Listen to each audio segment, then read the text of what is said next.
I hereby call this meeting to order. I would like to thank tonight's presenters and everyone joining in person and via live stream. Thank you for being here. All trustees are present except for Trustee Deanna Judy, and she will be arriving a little bit late. Now, No Boo will lead us in the Pledge of Allegiance.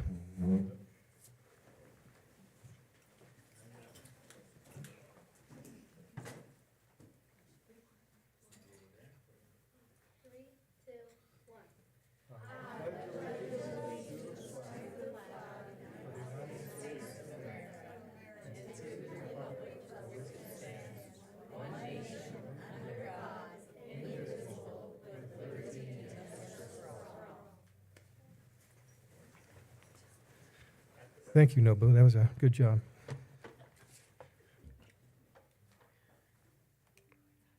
Next on the agenda is Robert's Rules of Order. We really don't have much discussion regarding that unless anyone has any comments or suggestions. Next on the agenda would be to approve or amend the agenda. And I'm waiting for my screen to load. If no one has any problems with the agenda, the board's ready to accept a motion to approve the agenda for tonight's meeting. I move that we approve the consent agenda. Is there a second? Second. Okay, the move has been made and seconded that we approve tonight's agenda. All in favor say aye. Aye. Aye. Any opposed? That motion passes. Next on the agenda is awards and recognition by Courtney Fisher, Director of Communications. We have a picture, Chairman, Mr. Watson and Mrs. Mike. Nice time. Oh, okay. I told him to walk with that Courtney, but he didn't. Okay. I'm filling in for Courtney tonight. She's gone to a conference, and so Brenda's helping out as well.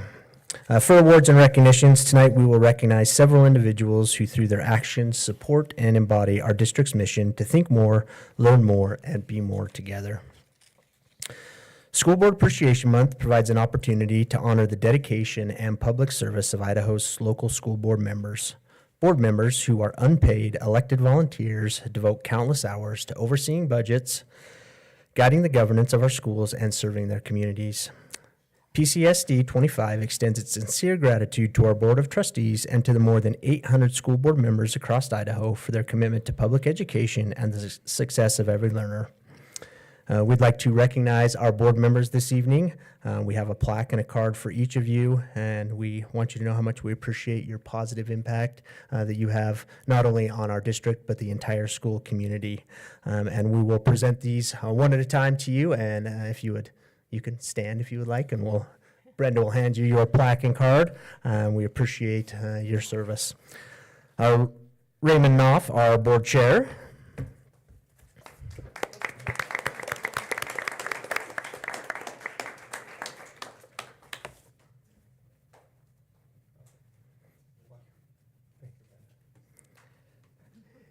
Deanna Judy, our board vice chair.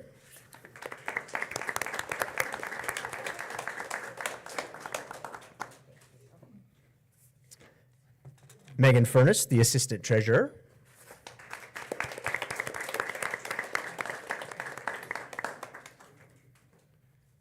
And Heather Clark, the assistant clerk.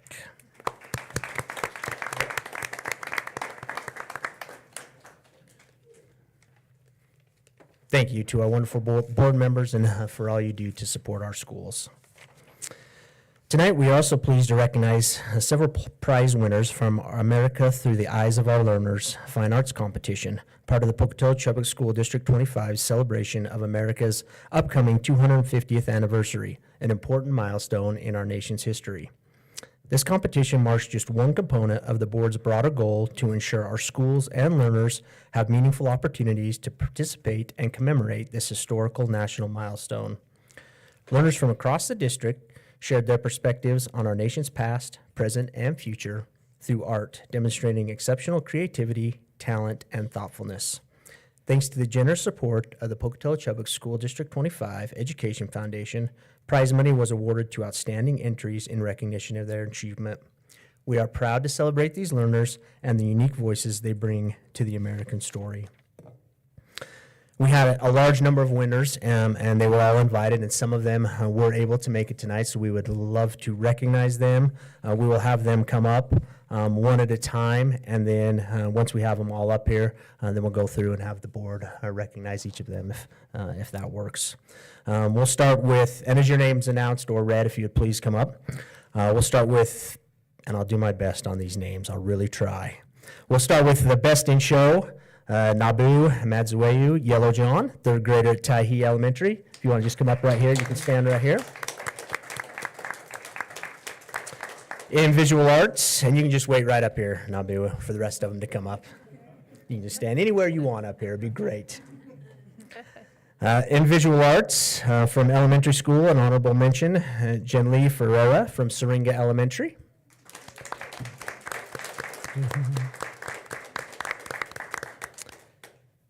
In written arts, middle school, first place, Tanasi Stevens from Hawthorne Middle School. Second place, Adelaide Early from Hawthorne Middle School. Third place, Hannah Seiler from Hawthorne Middle School.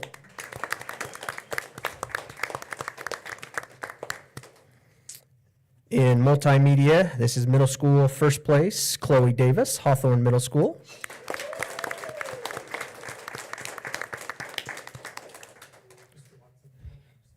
Yeah, you can stand on this side as well, thank you.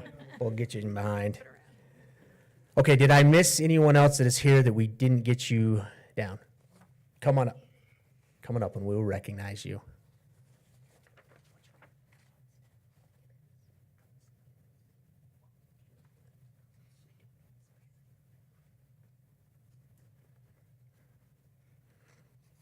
Trying to do the list here. Callista Gibbons, what school are you from? Irving? Should have looked at the shirt. From Irving. And do you remember what category it was? Don't remember the category either, so we appreciate anyone else.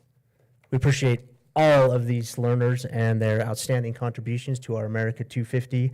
It was the first time we have put together a show like this, and we look forward to future opportunities, and thank you for all of your work. If you would please, if you would have the board members, they would like to shake your hand, so if you go up and they will recognize you, and thank you for your contributions. So start right here, and I'll do it. You just go down the line. You can just follow and I'll do it.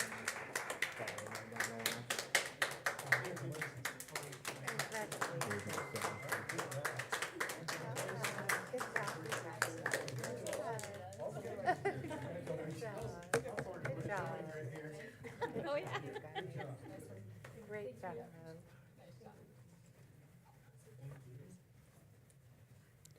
And that concludes our awards and recognitions for the evening. Thank you.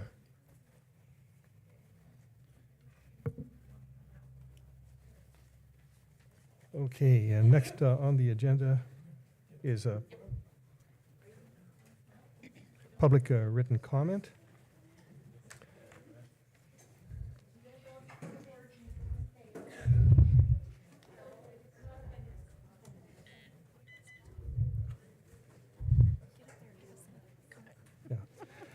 Just a little reminder about public written comment.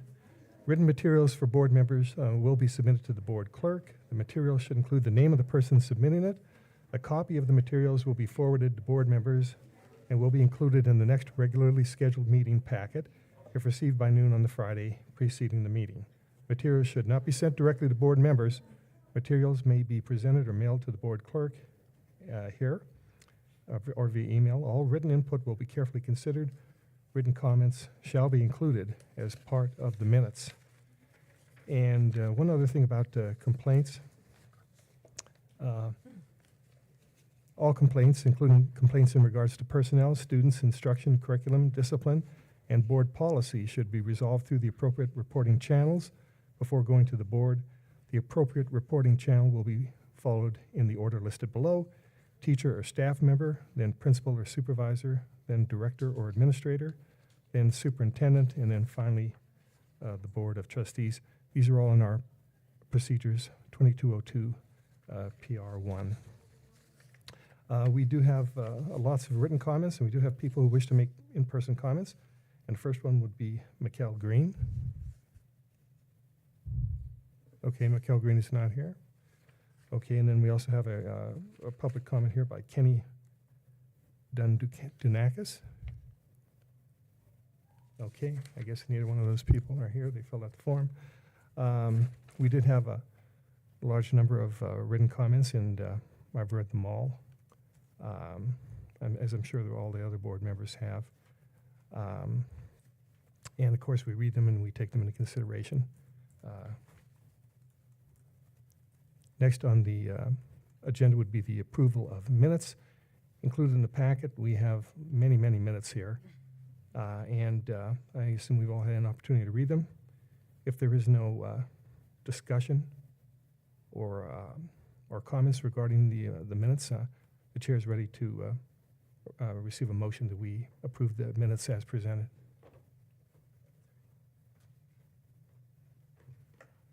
Is there a motion? I move that we approve the minutes Is there as presented. okay, is there a second? I second.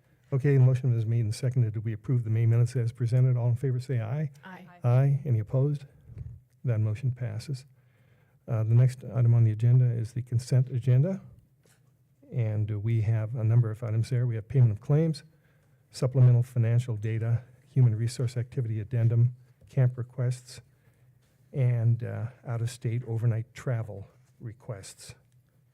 Does anyone have any comments or questions in regarding these items on the consent agenda? I would really like to bring your attention to an addendum for the out-of-state overnight, and that is the request for band camp at a wilderness camp. Yes, please do. Our attorney has advised us repeatedly that these are not a good idea. The amount of supervision that's can and cannot be taken at those kind of camps, to be wary of that. And so I'm asking that you would look closely at that camp prior to voting on it. Okay, I have read the addendum. So are we discussing it now as an approval right now, or? Oh, yeah, it's part of the, It's part of the consent agenda. Mm-hmm. So, and now would be the time that we, okay. yeah, The that's questions right. And everything, okay. These are all action items, all of the payment of claims, supplemental financial data, human resource activity, the camp requests, and this last item here, the out-of-state overnight travel requests. And in particular, we're talking about the YMCA marching band camp. So I have read that. Do you have additional information to provide us in regards to the conditions at this camp that might be I unacceptable? don't. You do not. Yes. Megan? When I looked through that packet, even the addendum, I just quickly went through that one because I didn't see it earlier, but I don't see even a price on there if they were to do this. But I also, I don't think this is a normal request. It is. And, It is not. and I'm inclined to say no, because I don't want us to set a bad precedence for this. It's something they can do here. We can't have state tournaments here every year. That would be great. We would love that. So some events you do have to travel for, but this is something that they do not have to travel for. They could do here. They could sleep at their own house. They could save money that way and still get the same amount of hours doing their practice. That's my thought. I would, I'm just wondering what, there isn't really, oops, I'm not sure what happened there. There isn't a specific reason as to why it needs to be at this camp? There is not. Okay. And They've always done this camp at the schools. They do it every year. They're all-day camps, and they do 5 days all day at the schools. And so that's their camp? And That's- it's kind of instructional, but also bonding and team building and everything? Learning the Okay. routines and learning, yeah. Yep. Okay, so in general, I'm not opposed to having something that could be, you know, I'm not opposed as just in general, but this one looks like it wasn't properly approved prior to, correct? It was advertised to the parents prior to coming to anybody. Because it's supposed to come to the board first. And so Correct. for that reason, I think we should I guess that's a big deal because it's always been, that's always been the way that all camps are approved, and to also say that it's mandatory without board approval, Well, that's been clarified. It's not mandatory, but, well, they changed it to mhm, not mandatory, okay. but. it No, is no, supposed I to just, go- yeah. Okay, No, I agree with everything you said. I just, they did change it. yeah, that's good. I mean, it looks like it would be really fun, but I guess just the fact that we don't really have, I don't have a detailed, like, an itinerary. Like, usually we have, like, for example, when the choirs went to Texas, It's in the addendum here, the itinerary is. is it? It is. Okay, Page so because I saw the letters. Is that under camp request? Yes. This one. Oh, okay. Where's that addendum? That one. Oh, okay, I think that, oh, no, that's not it. It's the first attachment. It's the one on the left. Oh, yes, and I then if you did. scroll Oh, down. okay, I did see that. I thought that was the permission slip part of it. Oh, I see the agenda at the end of it. Oh, it Okay. does say, I'm looking at page I see. 6, and it does say required at that point, At yeah. that point, right. But also, they're rehearsing, so is it an opportunity to join with other? No, Okay, this is only just them. correct. Okay. Heather, comments? I think I agree with both comments that have been made, and it did seem how it was presented, and then we did receive that letter from some parents that were not thrilled that it was originally positioned as being mandatory. I think some of our other out-of-state, out-of-district have been very specific competitions that can only happen, say, the Carnegie Hall being the Correct. specific one. And this one just feels like, I mean, I hate to say it, but an opportunity for trouble. And Irwin, I and- know Irwin, it's not that far away, but yet it's pretty remote, and, And that's what our attorney has advised yeah, for yeah. that too, I mean, for this type of stuff. Also decline. So, Right, and I see here it's scheduled for the 17th through the It's a long 22nd, so time, they've got too. plenty of time to make other arrangements yes. locally. Okay, so, What- oh. no, please do. Oh, I just wanted to follow up. I'm not opposed to having camps away in general, but I think that just, the concerns are well-founded, and it would have been better to come to the board first. That's all. Okay, let me just get my computer to behave here. Oh, I did have one other question. Has money been spent for this? Like, that they can't get back, and, like, what about that? I don't know because I You saw don't even that, have that detail? Nope. Okay, so that's a problem. Mhm. It's it a- shouldn't have been spent, if it has been, shouldn't have been spent and shouldn't have been collected until it's come to the board. Okay. Okay, so here's my suggestion then. Let's address each one of these items individually, and then we will exclude the camp from a vote.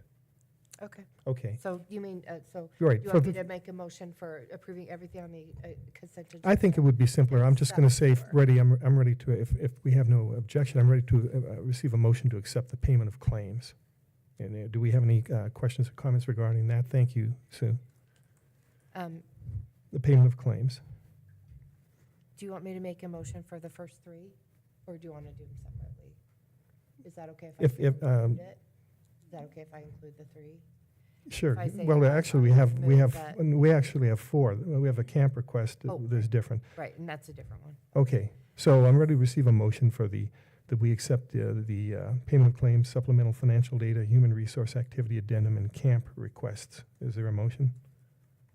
I move that we, oh my gosh, approve A through D, which is the payment, supplemental, financial, human resource, and camp request. Is there a second? Second. Okay, the motion has been made and seconded that we approve on the consent agenda items A through D. All in favor, say aye. Aye. Aye. Any opposed? Okay, that motion passes. Finally, we have out-of-state overnight travel requests, and we do have an overnight out-of-state request for Highland High School, Pocatello High School, to go to Washington, D.C. Do we have any comments or questions in regarding to that out-of-state? Have a question. Sue, it says on page 1 where it says approved in the fall. Did we already approve this one? So this is national competition.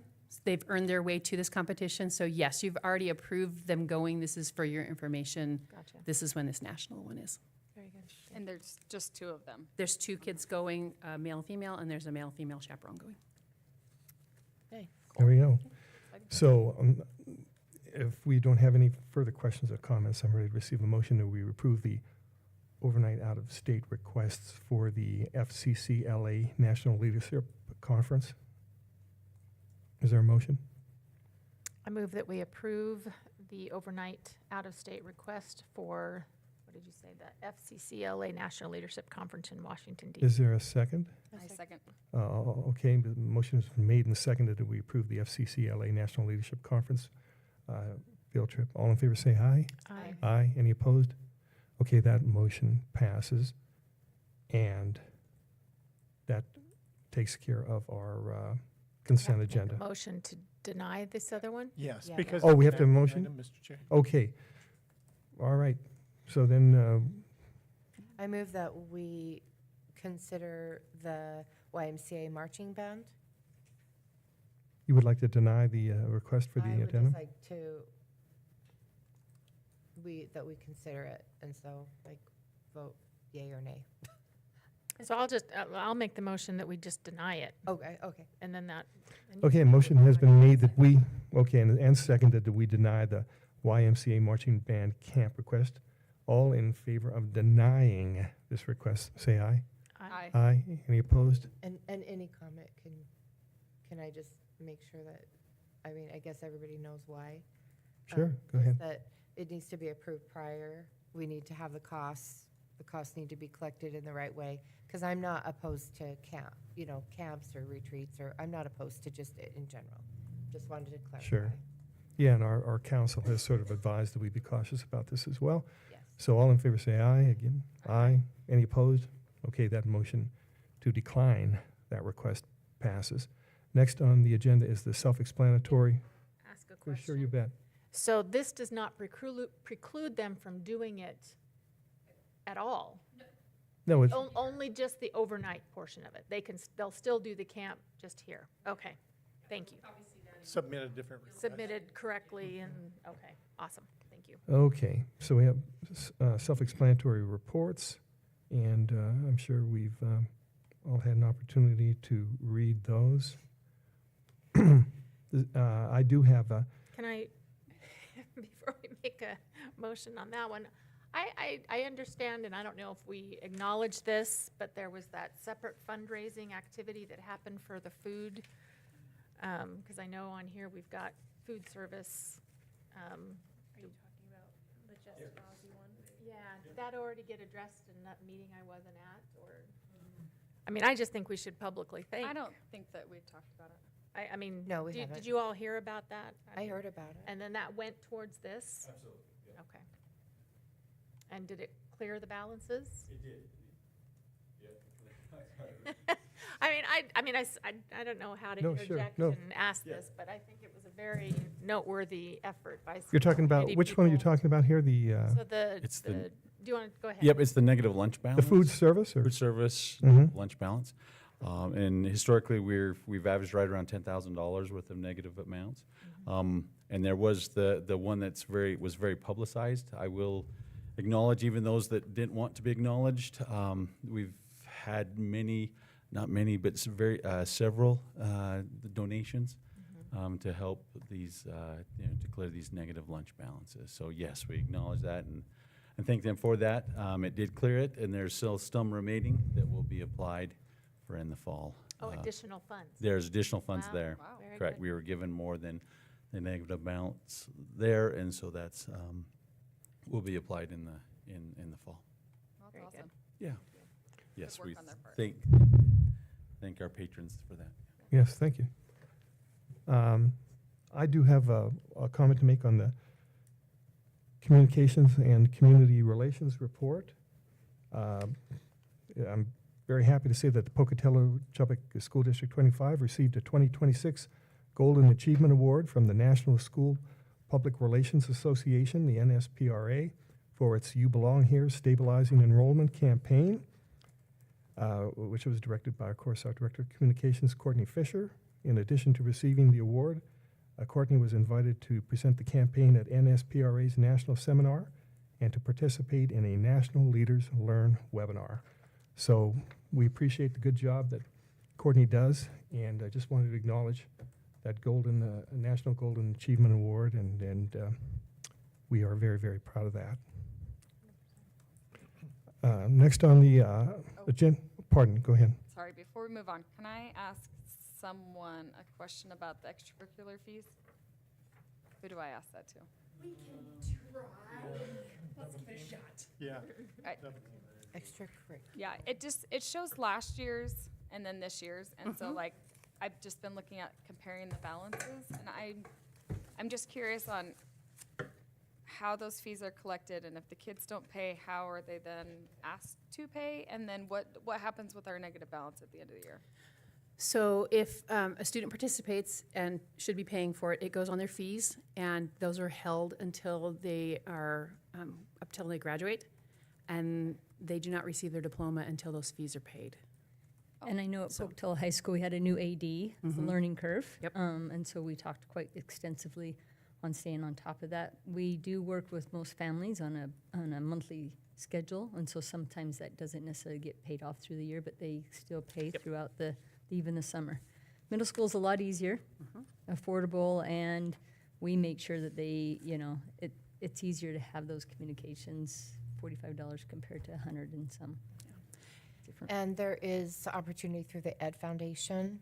They've said that if there is a need and family cannot afford, we don't want anybody to not be able to participate. And there's fundraising opportunities, and you remember we're going to bring that, how much fundraising each school did at your July meeting. And so you'll be able to And see does all. the fundraising go toward the participation fee, or does that go through their travel and the food? It and the could other go to things? either. It lists in there what they spend that fundraising money on, but even, So is some of it participation fees? it depends on the fundraiser. I was and gonna what say, their 'cause I didn't focus is, think that right? It went toward that. Right. And we have, I don't know if you've heard of Eastern Idaho Youth Sports. I'm a member of that board as well. Taryn Sorrell runs that, is the president of that. And so they have opportunities as well. And purchasing tennis shoes and helping kids with the spirit packs. Those can be expensive, right? Yep. But yes, we do have opportunities. Yeah, that was my next question, so I'm glad you guys answered that. Okay, thanks. Okay. So any other questions or comments regarding these self-explanatory reports? No, that was a lot of questions for Okay. Record. Okay. Then I guess we're ready to move on to number 10 on the agenda, the public hearing on proposed 2026-2027 revenue budget, and it will be presented by Mr. Jonathan Balls. Good afternoon, board members. Thank you for your time. This is, as you know, is months in the making, creating the budget for the 26-27 school year. We have approximately 3,300 different revenue and expense accounts. And so this is just one way to look at it. You've seen it some other reports in the previous board meetings and work sessions, slicing and dicing it, just wanting to look at that. So the presentation is in front of you. If there's any questions, I will do my best to answer those.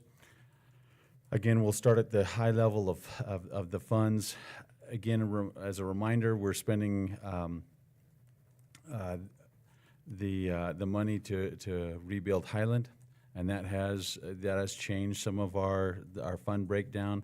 Insurance money has all been spent except for equipment that we will still need to buy right before we open the building in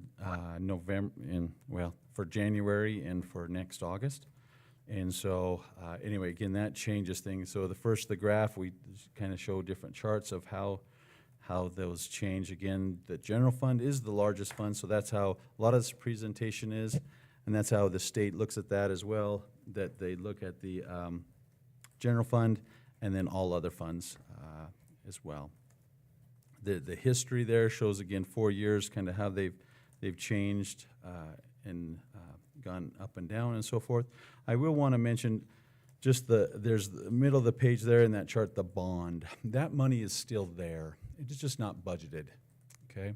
So when the board sees fit, there's about 600,000 that is there from the Century bond, actually. And so it's just that it hasn't been budgeted the last 2 years. That money is still sitting there earning some accounts. It just has not been budgeted, so that's why that shows 0 there. So, Can I clarify that? Sure. sorry to, yeah. So what, now why wouldn't that have been spent for like something at Century? Because it's actually the leftover of the bond payments. The payment was Oh, the payment. the payments. It's not a credit, Correct. it's a debt. It's well, it is Yeah. it's an asset Because to us. I thought it was all done. It was. The bond is Okay. completely paid off.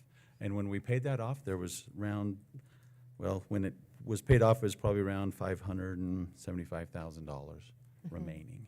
I've asked what we do for that, and it's basically we would do that for a capital, a SIP project, for Century. Uh-huh. And Well, so, yeah, I mean, there's been a lot, and there has. Yeah. so, I It's- mean, team room, the, the turf, the tennis courts twice. Yep, and so it's just, again, sitting in that account, if the board feels like we need to spend it, we can. Obviously, we're thankful for that our plant facility levy is continuing to pass, so we have money to do all those projects. I It's see. just, Okay.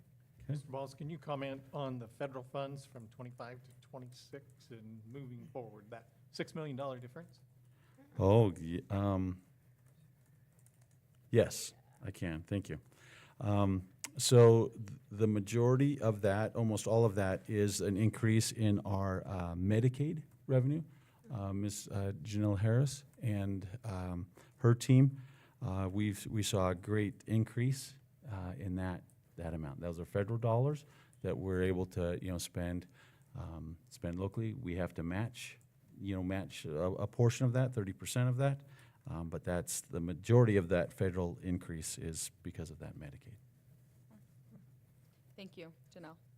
Yes. That's amazing. Yep. And Yep. to the teachers and staff, the parapros, all of those, we don't call them The- vendors, what do we call them, Janelle? The- Providers. Yeah, they Correct. are all considered providers for the Medicaid billing. Yeah. And the teachers have to do a lot of. They do. And they do. So it's a They do, It's- and that's it the falls on superintendent. them. Yep, Dr. Hal, correct. And they're the ones that are touching the learners, that money goes directly back to the students, in way of services, additional supports. So yes, we definitely do second that. We appreciate all the time and effort spent there. $6 million worth. no? Correct. Yes, sir. It is. It is. Yep, and you'll see that going forward. Again, we'll first look at these other funds, again, combining from local, federal, and even some different state funds there. And so this, the next chart there again shows, and this is the way they always do it, the proposed budget, the adjusted budget that we're just wrapping up here in June 30th, and the actuals that have been audited for the years 3 and years 4 previous there. So you can kind of see some of the ebbs and flows from the revenue side as well as the expenditure side. As a reminder, we were going to make a lot of transfers. You'll see that kind of lingering still, as we thought that was what the state had asked us to do. But even with this Medicaid match, it used to be a transfer. Well, now they want it as its own specific expense. And so things get adjusted a little bit that affect those numbers. Okay. So again, I'm going to the next chart, looking at revenues for the other funds. Again, there's where I mentioned where we had a lot of revenue coming in from transfers, and not, it's just back down to normal. So again, our other funds, the federal, again, with what we just discussed, is a good 50% of all the total of these other funds. Can you explain, a $3 million drop in the tax revenue? Is that because of, in your budget? Yep. You see where I'm going? Yep, I do. I'm just trying to go through my mind. So the local tax revenue in 25-26 Yeah, was correct, 9 million, and now correct. it's 6 million for 26-27. And I I- get that we've dropped our levy, but Correct, Why it wasn't, it 3 million? wasn't that, nope. Because that was 3 years, 3.5 years. I'm gonna have to, I will get back with you Okay. if you're okay with that. absolutely. It's not coming to my mind, and I should have had that. I know there's not, Could that be the modernization money difference of 10 million or so? And you- no, Yeah, well, yes, it could. and as you mentioned, the ebb and I'll flow look at of 420. moving the money. And it could, yes, that could be. The very last slide, second to last slide, thank you for that. That very well could be that, because we did not, well, we still count that as tax revenue and just the money from the state. So no, I don't think that would be it. I will get, by the next time when I come up, Yeah, and if you'd like to, yep, I will find that. I will get that answer for you by the end of our meeting. thank you. So thank you for that close look there. Again, onto our charts through expenditures, again, rebuilding Highland and all of our capital projects. Again, the second largest is our plant facility, our SIP fund, 420, and that's where a lot of our capital projects are going. So you can see the expenditures of our other funds are the majority of what is spent there. So again, then we'll go to the general fund. It basically, it covers about 54% of our total budget. What page are you on? The one that says general 8. fund, page 8, yes. Okay, thank you. And that's the 100 fund or the general fund. That's where the majority of our salaries come from and so forth. Again, same format. You can see beginning balance. You see it's just slightly under 16 million as we're estimating. Again, when we do our budget adjustments next spring, that will be firmed up. When we close out June 30th and make all of our adjusting entries, then we'll know exactly what that beginning balance is, and that helps filter in through the other revenues there. And so, anyways, you can see the different revenues there, different expenditures, and these are the ones you've seen before in different formats that shows the individual salaries, individual benefits, purchase services. Again, that increase, I do know from the 8.4 to the 10.7, that again has to do with Medicaid, as well as the match. The match is now into that. It went from the transfers up into that purchase services. I will highlight, well, yeah. I will highlight again the next one down, the supplies. Again, we have some fairly big textbook adoptions. And so that is working with Ms. Bowie, and these are, very conservative, the highest numbers possible, that if we were to, adopt something, that this would be the highest cost. So anyway, that's why that increased. Yeah, This it's year. another. Of course, so I'm please. Kind of in that same Yeah. page. So the designated reserves, is that the board, the 300,000?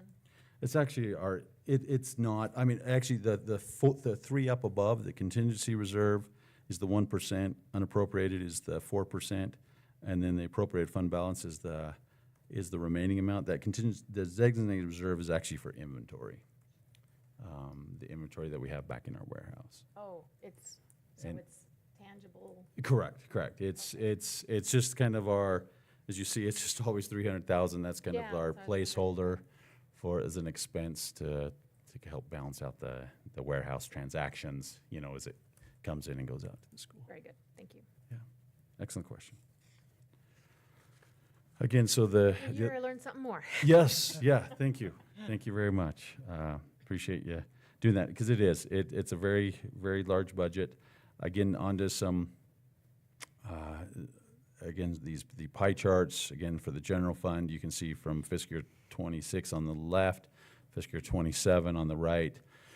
Pretty much not too much has changed. Again, the majority of the general fund comes from the state and our supplemental levy. the local taxes. Mr. Balls, could you comment just a little bit about, we're showing 11%, give or take, for local? Yes. Yeah, and some of the other districts rely more heavily on supplemental levies. Is that? Correct. Yeah. Correct. Maybe just share with the board, give some other examples of maybe extreme example. Okay. Or- Okay. Where are you seeing, where's the 11%? I see 8.3, yeah. Oh, it is on slide 10. Okay. And Yeah. so local tax is 8.25, another local 1.90. Okay, oh, I see. Oh, So approximately 11% of Sure. our budget. Correct. And so we do our very best to obviously minimize the ask to our taxpayers, and we do a very good job. And I think what I was mentioning, and please, Dr. Howell, there are sums that, and this is about, there are some that are almost double that amount relying on the supplemental levy. And those are, they're mainly sometimes up north, central of Idaho, that they would really be they would really be hurt if, you know, if they didn't have that supplemental, as so would we. These are significant, and we need to, you know, thank our taxpayer for our supplemental levy, but we do a great job to maximize our state dollars so we can just ask just the bare minimum of what we need from our taxpayer. Was there any other Yeah, things? like, for example, in Coeur d'Alene, it's about 24 to 25% of their budget. Wow. Ah. Yeah, Yep. that they're relying on local tax dollars and a supplemental levy. Yeah. Yeah. And- Of their entire budget? Yes. Correct. General fund? Uh-huh. Of the general fund. So Twen- if we get the same amount per pupil, why is that? across the state? They're, I would say probably overhired in their Sure. staffing, because when you Oh, because they're consider- not following. Yeah, the- their expenditures, you know, these are Oh, I see, because their expenditures are far, correct. okay, So they need that extra money to cover their expenses. okay. Uh-huh. Whereas And we've then tried to building cut. stuff and Sorry. whatever it is, okay. I see. We've tried to align, you know, as you've heard, align our staffing with Stay within enrollment. the budget, okay. Yeah, Correct. thank you. Yeah, just wanted to let the board. Thank know you. We No, are very perfect. fiscally responsible. We as are. They are, when they take action on different items for Yep. our budget. And so I think we're living within our means and not extending ourselves too far into kind of a credit type situation is what I wanted to point out. Absolutely. Thank you. Thank you. Perfect. So you can see how all these are very important. Again, we'll talk about how important that supplemental levy is. And so, again, going forward, again, some general fund expenditures. This is where as you look at the budget of the general fund, 84.48% is for salaries and for benefits. That was like 88% previously or something, or? It always kind of fluctuates just a little bit, but yes, it's probably true because of the higher supply amount, as we commented on some of these textbooks adoptions. So in my mind, it's always 85% roughly. Could be up at 88%. It just depends on how these other categories, fill out there. Again, comparison, the next slide 11 is what I'm on, is again general fund versus other funds. You can see the difference.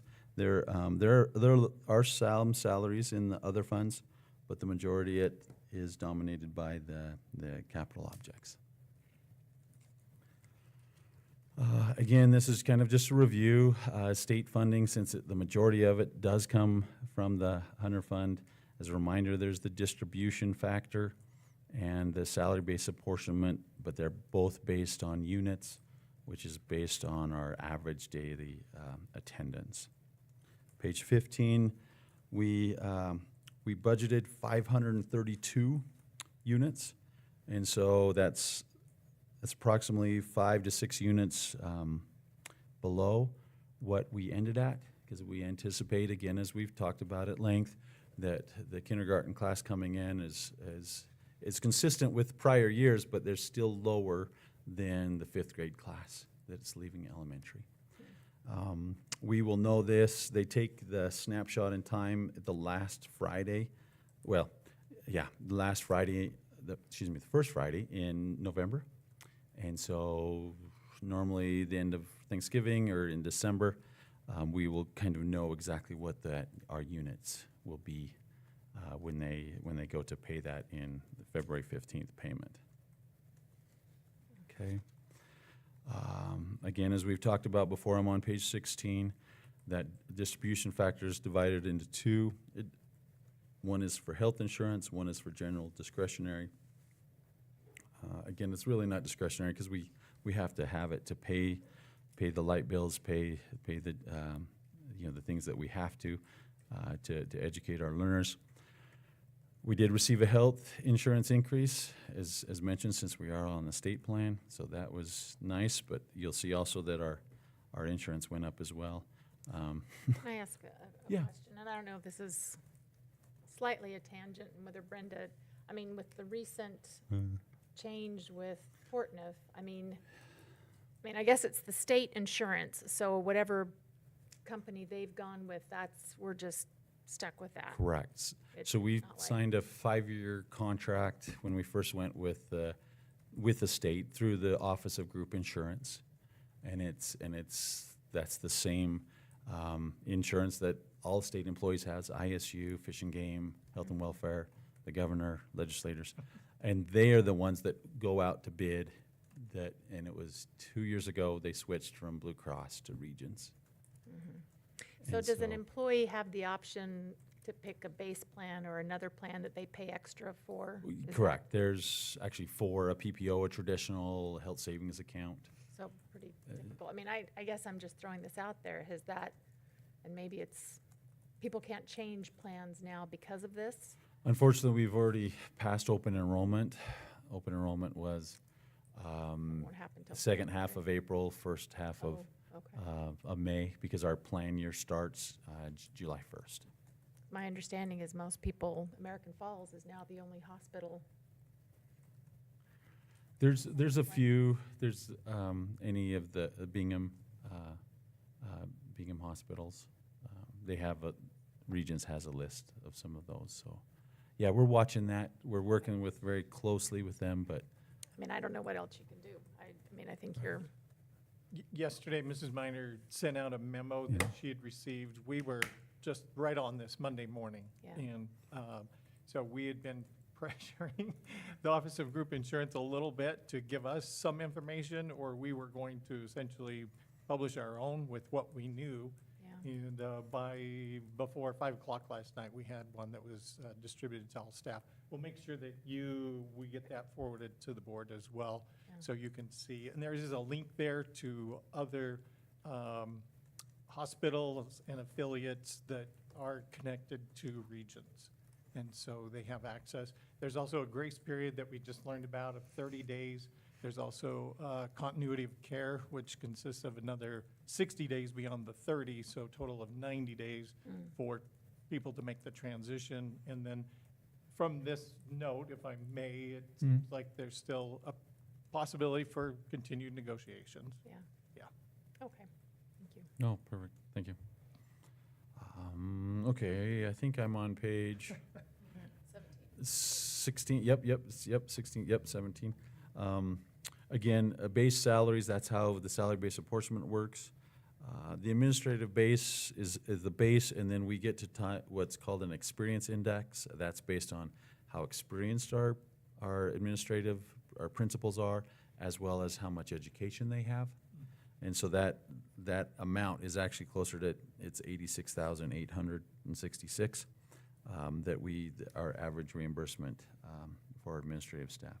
Again, classified, they did not, as it says 0%, they didn't change the base for administrative or classified. Whereas, for example, last year those were a 3% increase.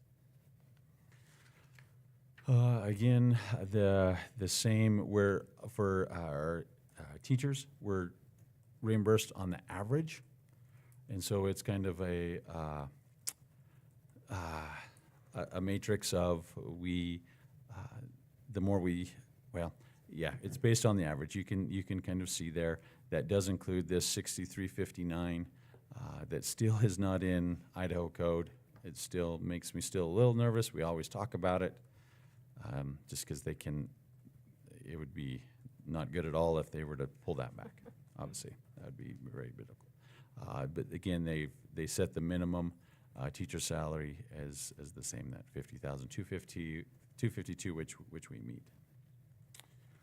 And then in balancing, again, we're using current revenues, current expenditures. You'll see the expenditures exceed the revenues, but we do have that beginning fund balance. And then the reserves that are there to cushion for the board to be able to use in the event of the downturn, and that's the 815,220 is what's available in that reserve. Is that the lowest you've seen it? It is the lowest yes, I will say yes. But that being said, there has, I think with some of these supplies, with some of these textbooks, I know that will go up there. Again, I still feel good that we're still at up above. Funds available for distribution to reserves is still 6.6 million. So. Okay. Again, just some more information that we've shared in the past. Some insurances, we always look at that. We do get some money there, but it does increase the general fund as well. So benefits are going up there. We still put this on there. When I first started, again, 1.26% of all of our payroll would go to sick leave, but we still have enough money in there from the state that we do not have to pay that, and that definitely saves the general fund money. Again, if just really for reference, the reserves and supplemental levy, how critical those are to maintain, so that we can handle any future unexpected or anticipated challenges, I guess, let's put it that way, that come in the future. And then kind of the highlight that I wanted to hit on that second to last page.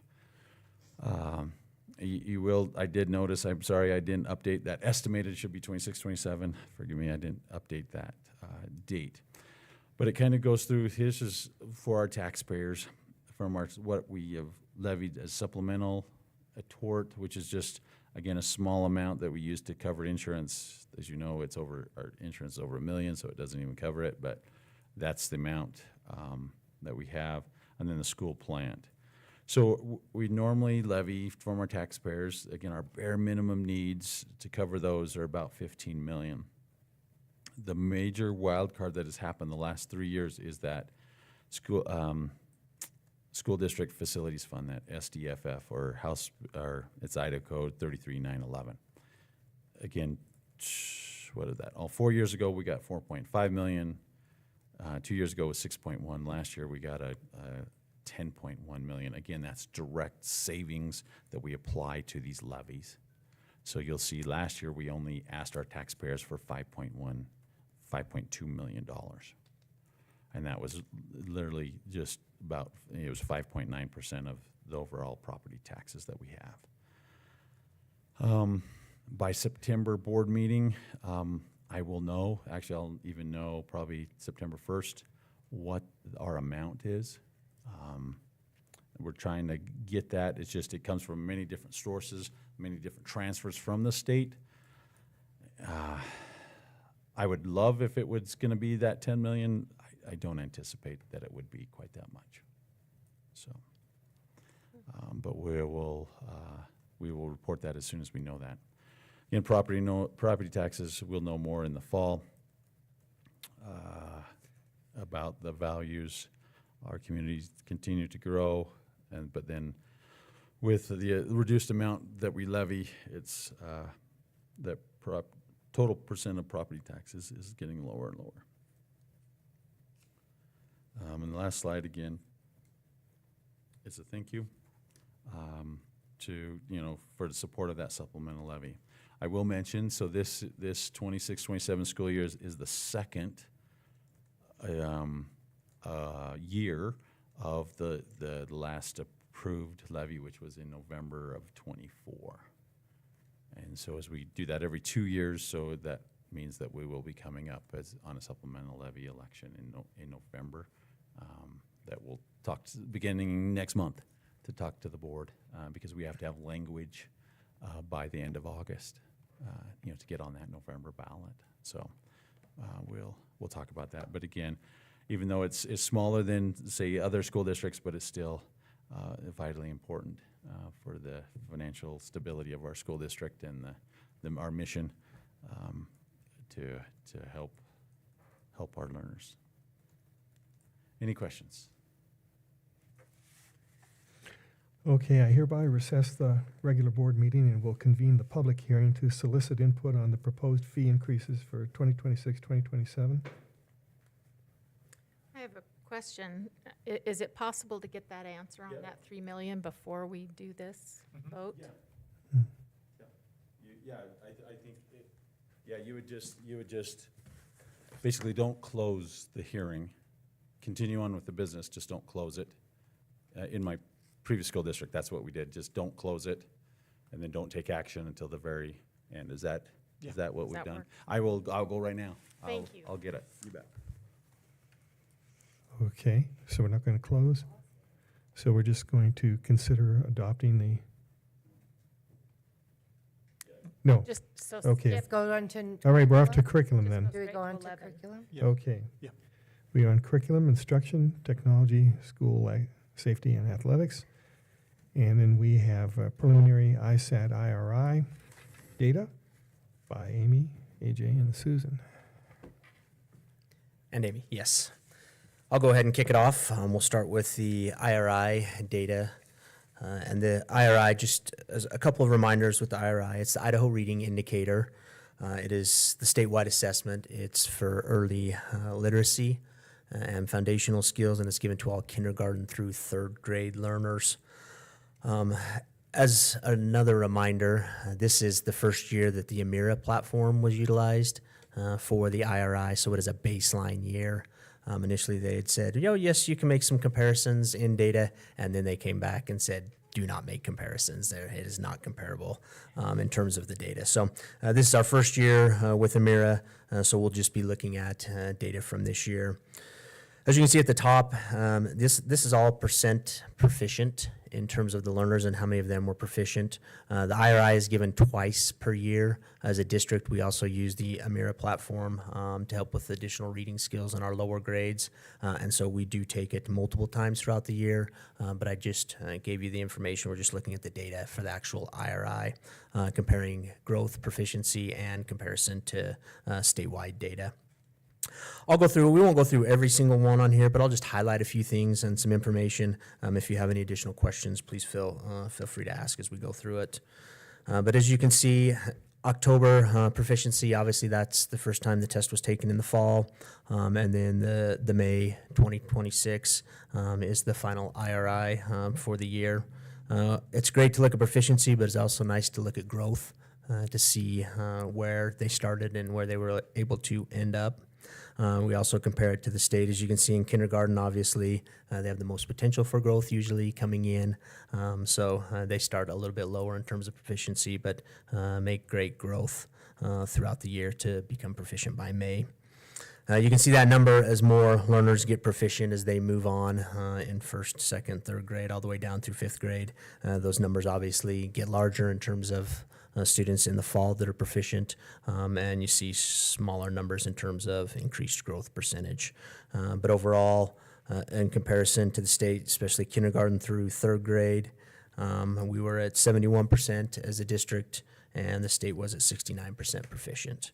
We had 17% growth compared to the state that had 15% growth in proficiency. Our fourth and fifth graders, they're not part of the IRI. We still have them take we call it the ISIP or the IRI test, just to see if there's anything that we may be missing or that they need foundationally, skill-wise. But more of the focus in fourth and fifth grade turns, as far as assessment, turns to the ISAT at that point. Just a few highlights. We'll go through kindergarten through third grade, but looking at kindergarten, you'll notice on here there are a few schools, Idaho, Lewis and Clark, and Tendoy. They all had proficiency growth over 40%. And then we had several schools as a whole that were 80% or higher in terms of overall proficiency in kindergarten. We like seeing those numbers, 80%, but also showing the growth, and really feel the impact of our full-day kindergarten program is really beneficial. In the comparison to the state, for kindergarten, our district was at 76% proficiency, and the state proficiency total was 72%. So we're a little above the state in kindergarten. In first grade, a couple of schools, just to highlight any. Stop you. Oh, yes, please. You said 76, isn't that just Wilcox? 72. No, the district, so if you go up to the top kindergarten, so I'm just comparing where we were at as a kindergarten grade. If you go back to the top, we Oh, were at sorry. 76%. Yes, they were at 76% also, but I was just saying, as you compared, I didn't have them directly right there next to each other. As a district, we were 76%. First grade, you'll notice a couple schools that were over 20% proficient, Indian Hills and Tyhee Elementary in terms of growth. And then we had a few schools, Idaho, Gate City, and Tendoy that were over 80% in terms of overall proficiency. Compared to the state was at 68% proficient, and the district was at 69% proficient in first grade. Second grade, looking at growth, Tyhee Elementary had over 20% growth in second grade, 24%, and Idaho and Gate City were both right at 80% proficient. Overall comparison to the state, the district was at 69% proficient, and the state was 68%. And then the last one for the IRI, third grade, you can see on there a few schools were in the teens. Ellis Elementary, Green Acres, and Lewis and Clark were all above 10% in terms of growth. And then Chubbuck, Idaho, and Gate City were all 80% or above for overall proficiency. As far as the state comparison, the state was 71% and the district was 69%. So the state was a little above the district in third grade. And then fourth and fifth, like I said, we more monitor that, looking at it from a district total. We were at 70% as a district, and the state was at 68%. And then in fifth grade, the district was at 68%, and the state was at 69%. So very close. I also wanted to highlight two schools. This information is not in your packet, but we had some information shared with us from the State Department. These are all preliminary numbers. They don't come out and actually give us the final numbers until early fall. August is when we'll receive the final, and that's for ISAT as well, but they're pretty close. They will be pretty close to what these percentages are. We had two schools that were recognized in our school district as top IRI performers, and it was based on a different set of criteria than they normally look at just in terms of proficiency. And those two schools, Ellis and Lewis and Clark Elementary, and I wanted to share with you, there were 28 schools throughout Idaho that were identified as top IRI performers, and this is the criteria that they used. One, they had to have above an overall proficiency rate for the last 5 years from 2021 to 2025. They had a higher than average percent of economically disadvantaged students from 2021 to 2025. They had at least 3 years where they had an improvement in proficiency rate, and the overall improvement in proficiency rate was at least 5% since 2021. So looking at it a little bit differently in terms of growth and proficiency over the last 5 years.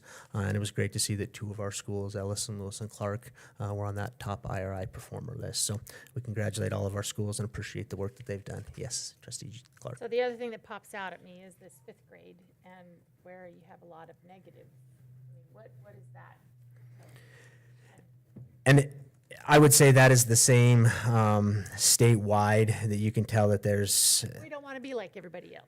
yeah, that there's, I mean- I would say if you look at where we started just in terms of proficiency, if you go back to where we started in the fall, 72%, and we ended up at 68%. Like I said, we spend a lot of time on our lower grades in AMIRA and the IRI, foundational skills. We don't spend a lot of time focusing on that. So I don't take it as there's a big concern there, because it's not an area that we spend more time on comprehension, understanding, writing, other things by the time they get to fourth and fifth grade. It's more just monitoring if there was some areas, maybe students that were had some missing foundational skills that they needed to focus on. And like I said, This isn't a red flag. You don't. it's not a red flag for us, and maybe Mrs. Bowie has some additional information to share on that, but we don't spend a lot of, and even if you asked our schools, we don't put a large amount of emphasis on it. Not that we teach directly to the assessment, but we spend a lot more time working on those foundational skills. In our younger grades, we're more interested in looking at our ISAT scores, which are more telling to us in terms of our fourth and fifth grade, third, fourth, and fifth grade, really, as far as where they're at in terms of ELA and reading. I thought AJ did a good job explaining that in our younger grades, we start with there's fewer students proficient because they're just learning to read, right? You've got 44% of students proficient, and by the end of the year, 82% of them are proficient. The closer you get to proficiencies, and this is true of all standardized testing, not just the IRI, the ISAT as well, when you get up into those higher levels of proficiency, it's hard to maintain. It could be just a couple of questions that bumped them from a proficiency score to a non-proficiency score for a few of our students. However, what I will tell you we are looking at with our fourth and fifth grade is we've been really interested, and this kind of shifts us over to ISAT data, which I'm going to talk about, at the target analysis level of our ISAT, and this is preliminary, it's all new, and we're just barely talking about it, but I get excited. We've identified a few areas of, we spent so much time with those foundational skills in K3 that we're noticing some lower scores on reading comprehension in 4 and 5 in terms of our performance compared with the rest of the state. So we are looking at some reading comprehension, perhaps goals and professional development, targeting our fourth and fifth grade learners there. But yeah, I think it's good that you pointed out also, when you start, in fact, with the ISAT, when you talk about growth on the, if a student has met their individual growth goal, okay, there's 4 levels of the ISAT. 1, 2, 3, 4. Below basic, basic, proficient, and advanced. The way the state has changed determining whether or not a student has met their growth goal. Now, if they move, they've divided them. I think we talked about this a year or two ago, so I'm sure you remember. They divided them into tertiles, into thirds. So if you're a level 1A, 1B, and 1C, a level 2, remember this? 2A, 2B, and 2C, and then a 3A, 3B, and 3C. Well, if you're a 1 and you have to move up from 1A to 1B or 1B, right? If you're a 2, you have to move up a tertile. If you're a 3, you just have to remain in the same tertile because as you get closer to proficiency, it's harder to show growth. If you're a 4, if you're advanced, you could even go down and still meet your growth goal. So that parallel might help answer your question a little bit as well. Thank you. Okay. All right, so on to ISAT. If you look at slide 5, so AJ did a nice job of explaining this is preliminary data. It's not released officially until the fall, but all of our students have been reported, and so we feel pretty comfortable that these are pretty accurate numbers. Something to remember when looking at proficiency data, all this represents is the percentage of students proficient. That's all this represents. And I think it's really important that we acknowledge what that does for us, but also the limitations.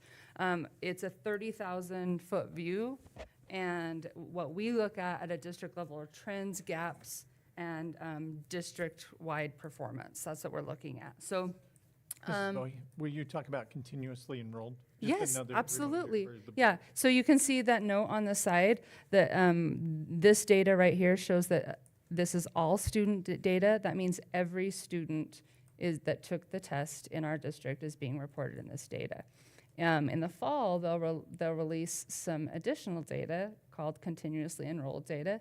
And students who come to our district after the 56th day of school, after 8 weeks, so if they come in after 8 weeks, then their scores don't count for or against us because they're just with the rationale that they haven't been continuously enrolled in our district to count in our numbers. So that typically can skew the numbers a percentage or two. This is also interesting if you want to talk about all student data versus continuously enrolled. For the last year and this upcoming year, the state report card will be reporting all student data instead of continuously enrolled. When I came into this position a few years ago, the state report card data was reporting continuously enrolled data. So sometimes you'll see, depending on where you're looking at numbers, slight inconsistencies in the data.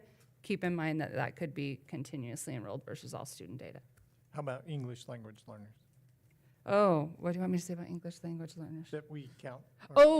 Yes, we do, we could opt, that's IRI. We could opt out of, yeah, that's why I was a little confused.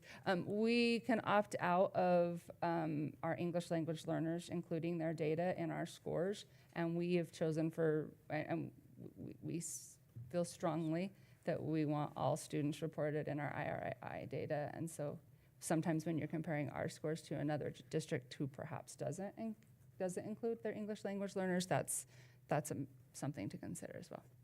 Okay? All right, so back to this bird's eye view. Just some takeaways that you can see. The district remains above the state in every grade and content area except for 5th grade ELA. We're 53% proficient and the state's 55% proficient. 6th grade math, the district's 42% proficient and the state's 43, but we've maintained strong numbers in relation to the state. The state rankings aren't available yet, but if you remember last year, among large districts, when you combine all of these ELA scores, we were out of large districts, we ranked 3rd overall. And in ELA and in math, we ranked 5th overall. And I'm anticipating by looking at these numbers that we'll be competitive in terms of large districts in our state. Again, there is a clear trend that I think is pretty fascinating from this. If you look at the ELA proficiency increases from grade 3 to 11, we're 52% proficient, then 53, then 54, then 63. There's a steady increase in levels of proficiency in ELA. While math proficiency, on the other hand, we decrease, right? Proficiency decreases across grade levels.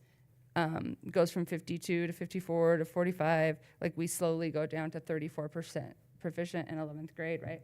And so that mirrors this. If you also notice in the white column right next to that, that mirrors the pattern with the state as well. And so these are conversations we have at the state level and the district level of what happens in 5th and 6th grade in terms of conceptually with math, instruction in math, and what can we do to really target our professional development and our intervention for those middle school grades. And in fact, our district is oftentimes brought to the tables that I do not feel like we're doing well. Yeah, I want to do better.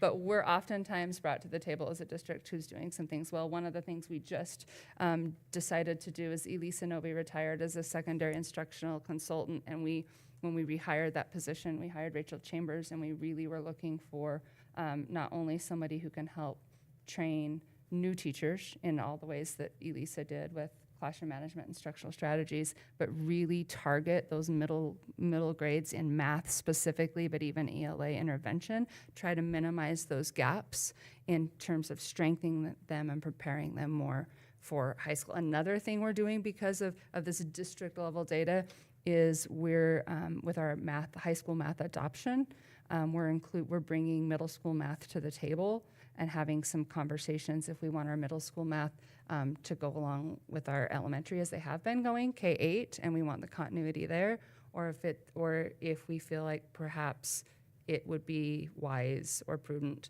for our middle school to attach to the high school and go 6-12. So we're really looking at wanting to target middle school math.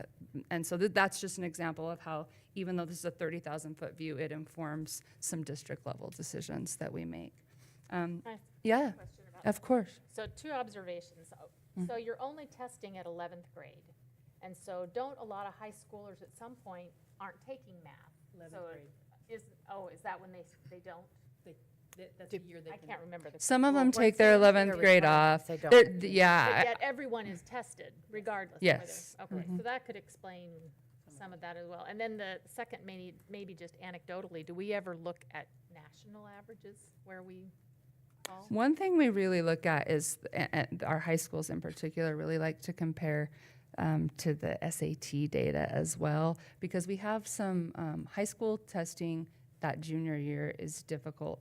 There's so many tests for a junior to take because of AP and their dual credit courses, and those are high stakes tests for them, and they can see what they gain from taking that test immediately. Whereas the ISAT, they're even some of our best and brightest are like, oh, I've taken 4 tests and they were really high stakes, and this ISAT really, like, I don't, other than, other than maybe some pride in my school and my teacher and it really, for me personally, is not going to do that much for me. And they know that. High school kids are smart, right? They know what impacts them. So there are some, I'm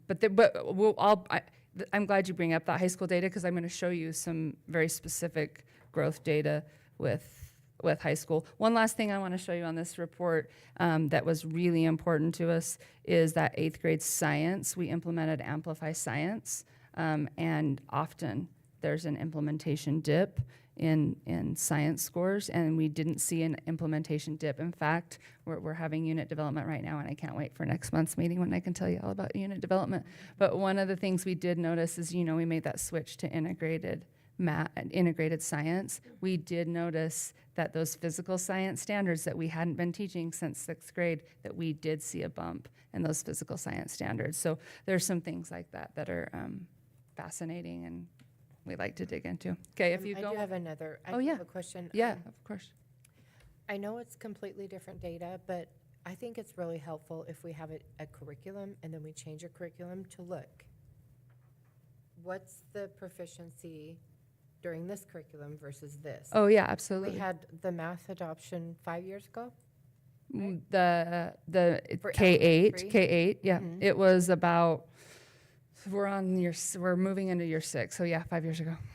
So 5 years ago? Mhm. And so, I mean, it was so long ago, but can we see like what the proficiency is with the other curriculum versus this? I mean, are there the same dips? Yeah, we look at proficiency. We do look at proficiency to answer your question, but we also, and probably more importantly, look at the target analysis data, since when we adopt, like which standards where are we increasing, where are we decreasing, and then when we go in to do that unit development work, we get our hands dirty, we get our hands on that data, and we're like, oh, we're weak here.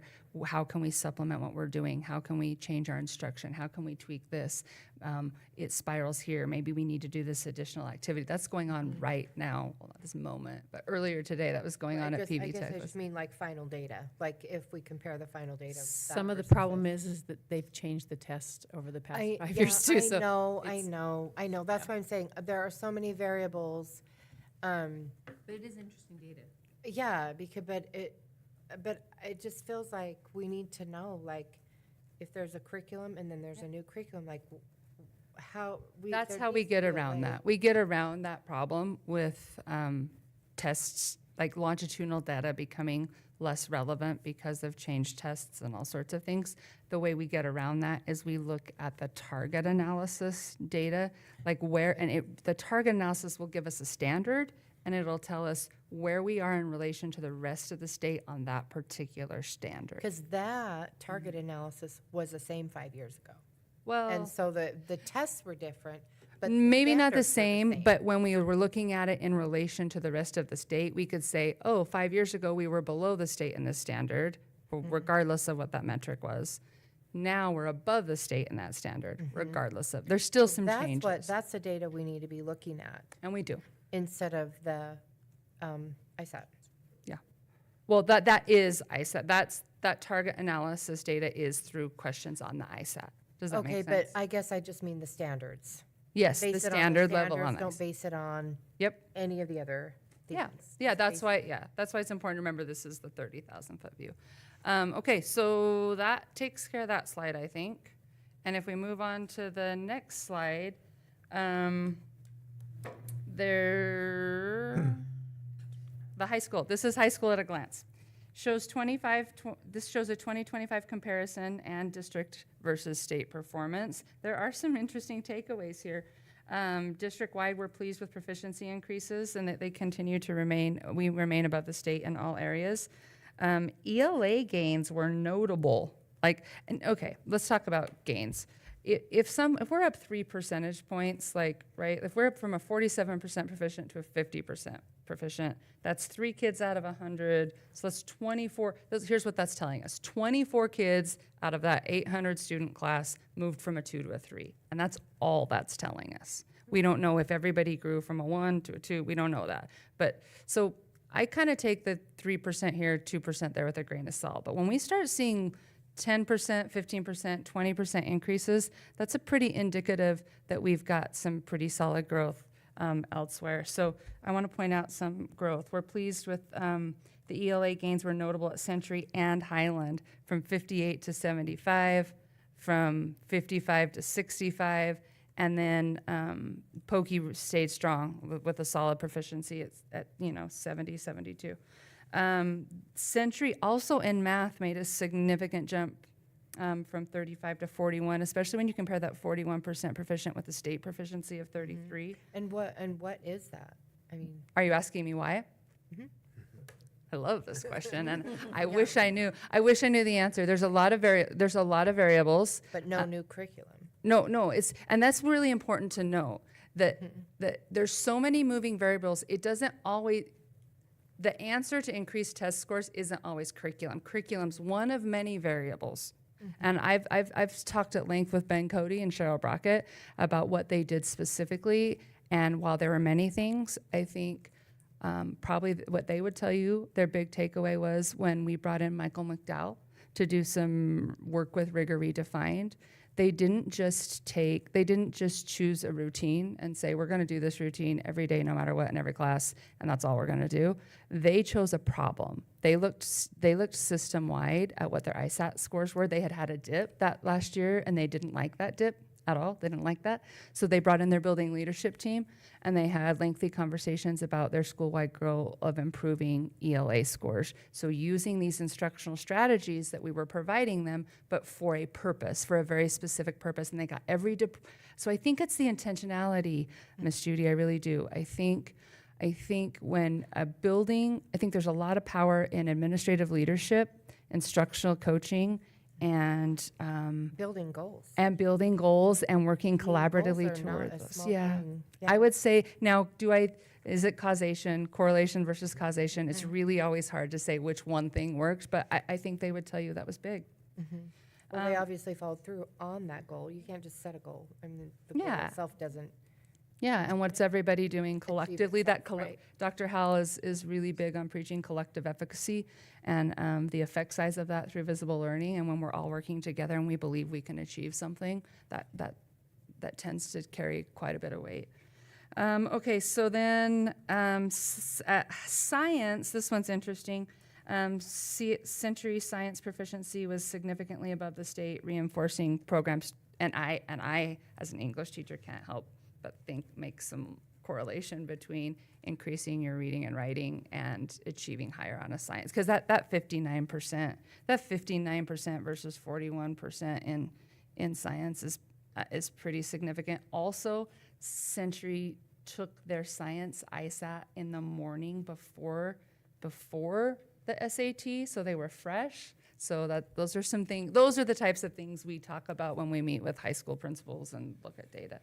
But Those are good questions. Yes. It shows here that they went from 44% in 2025 to 59 in Yes. 2026. Wow. They jumped in everything. It was significant. Yeah. Ben Cody's got some big shoes to fill.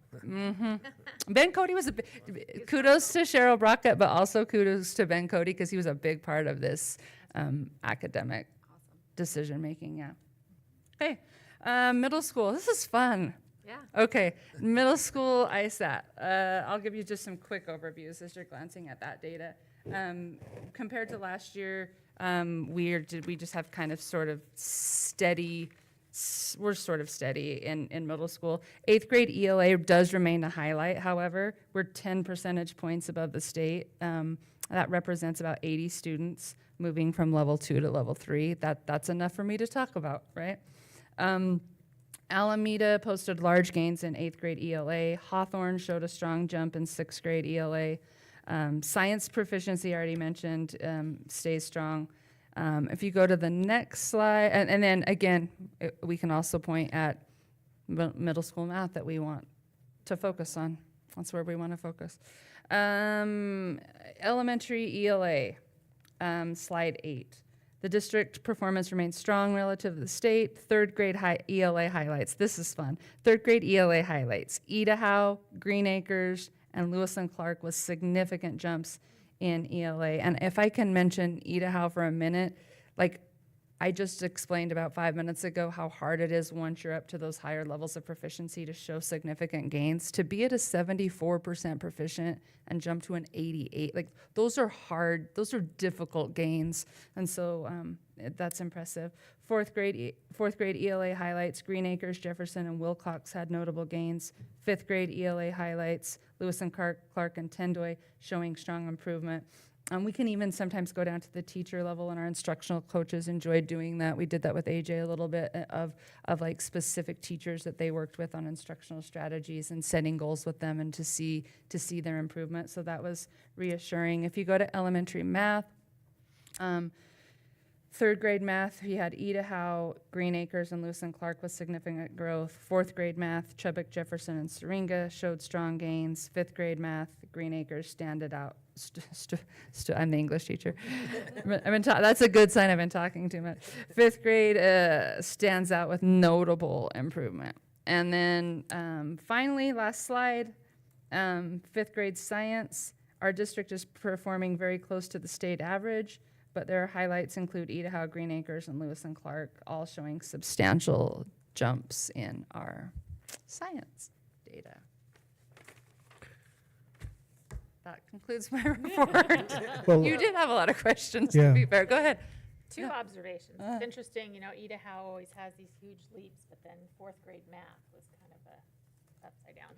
It is interesting. Yeah, that one. But I also, for any teachers, any schools that might be watching this meeting, I think having visited a lot of these schools and you talk to them and you understand also what's happening in these schools, there's a lot to brag about all of our schools. And sometimes 100%. numbers don't tell the true story. And I totally get that. I'm sure our other board members do too. I appreciate We like you. to look at I numbers, but at the at the same 30,000 foot Yeah. view, and I appreciate you acknowledging that. And I appreciate what's really cool is when a teacher, one teacher is looking at one student's data and where that one student was growing or dropping, and then doing something about it to help that one student. And then you go to the team level, and then you go to the building team level, and then you go to, and all of those people work together to improve student achievement, and it's a pretty cool thing to see And I from would this hope end. these teachers, principals, the admin, they don't feel bad about themselves. I'm sure there's some inner competition that is always going to be there, but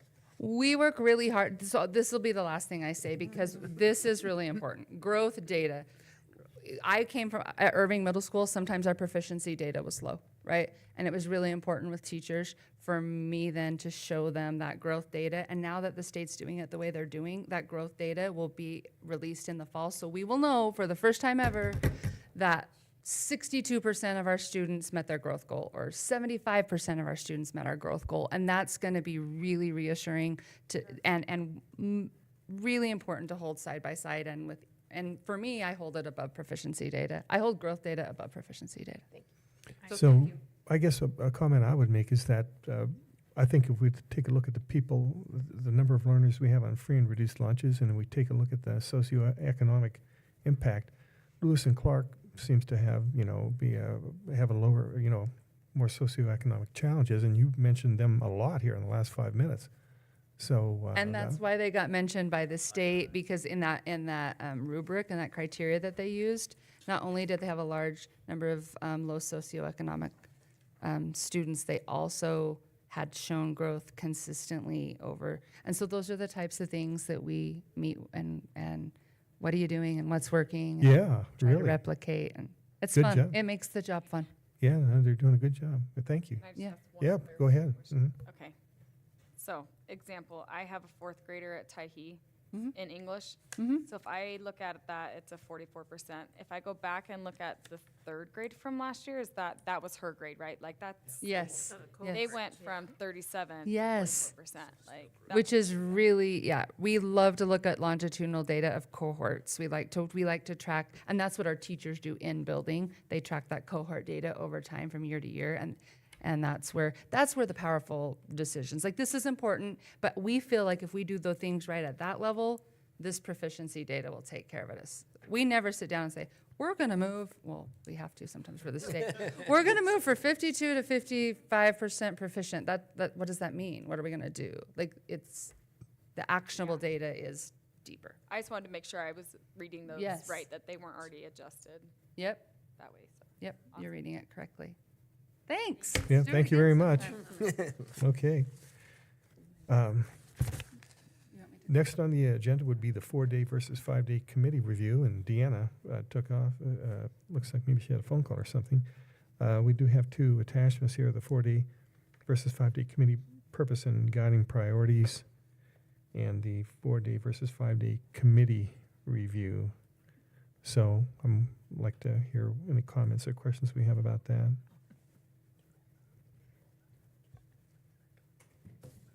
Oh, there you are. We're talking about your guiding priorities and committee review for 4-day versus 5-day. Do you have any comments? I think we kind of talked about it at our last meeting. Mhm. Didn't have it written down, so. Yeah. Well, I mean, they look good to me. I mean, what do others think? Any comments? Seems like we still see a line there on the committee review that we have questions. I mean, are we basically asking, this is what we're gonna vote on to move forward with? Is that what we're doing? Yeah, I guess we do need to, because this needs to be all finalized prior to August, because this, we are moving Correct. forward. As soon as school starts, we're moving forward. So yeah, I think we should, right? I think my understanding is that you're saying we need to have things sort of in place by October, right? No, finished. Well, No, October. no. But I mean, that October is when we're going to start Right. looking at the calendar. This is not here tonight for action, it's just Oh. your Yeah, direction. right. Yeah. And so, So, We're not going to I start this process in October. No, that is not the case at all. No. So what I believe from Mrs. Judy's getting this kind of compiled into one document, you did have some discussion, but I think there was a little bit of a change in the committee makeup. And that's what maybe, Yes. we had discussed in the agenda review, right. a couple of those changes, and then I think that's what we were going to talk to the rest of the board. Yes. Oh, yes. I- You want me to?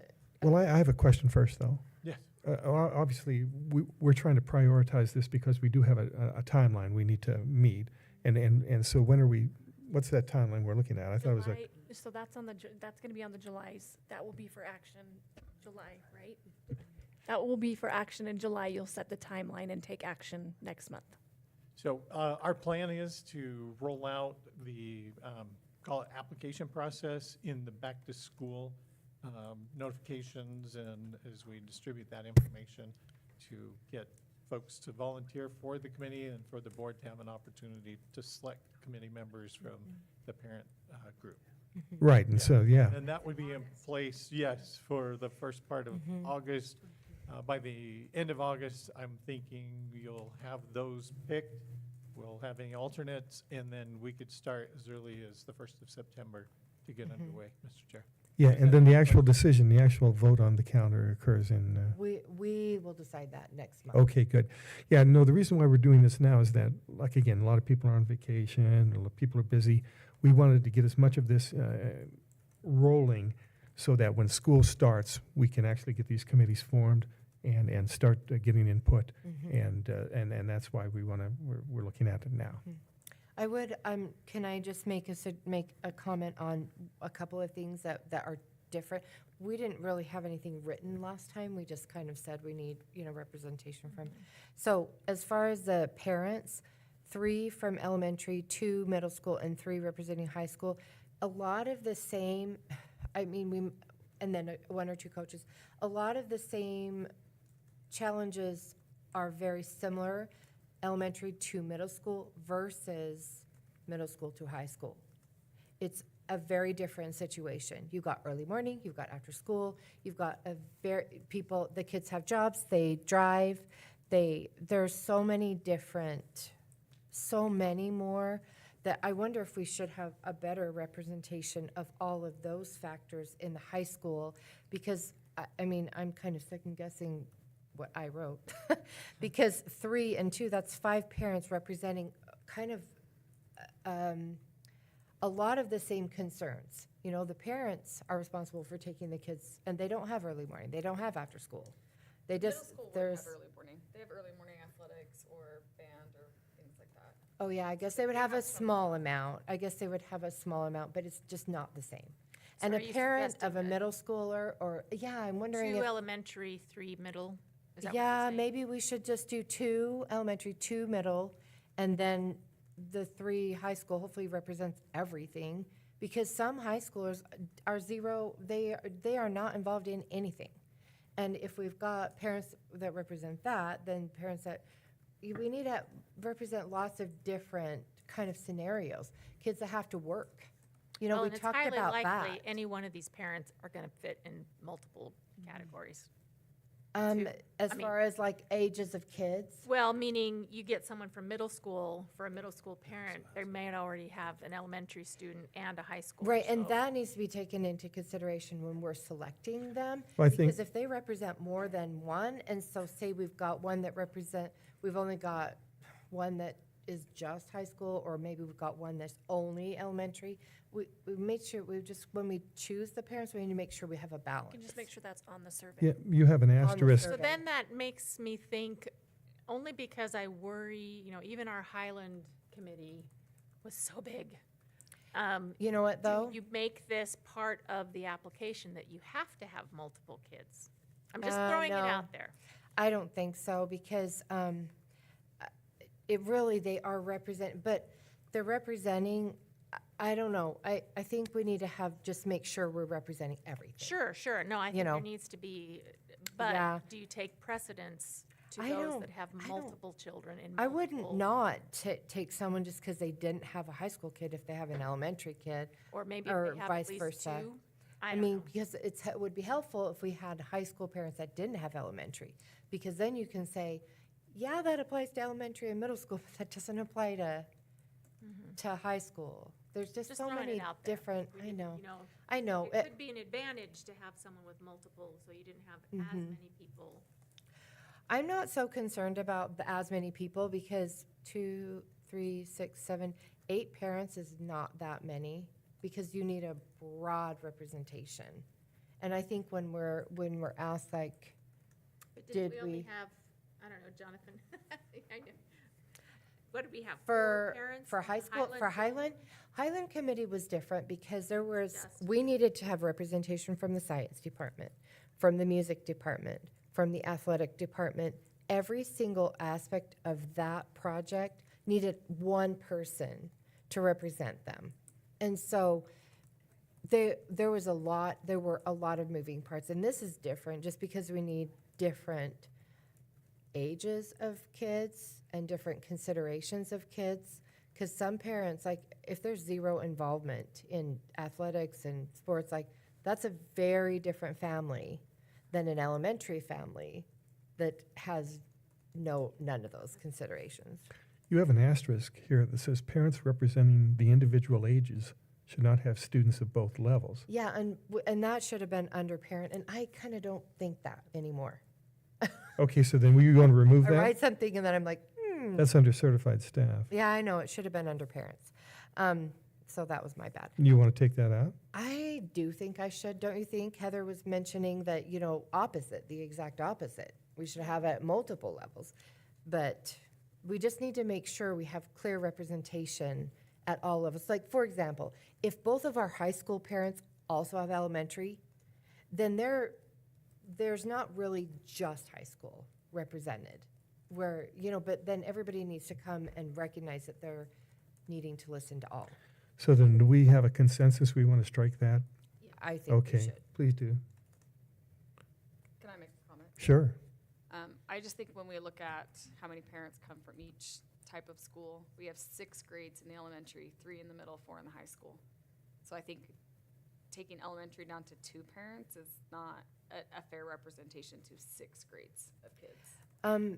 The only reason I say that is because that 6, this considerations are so much less than when you get to high school.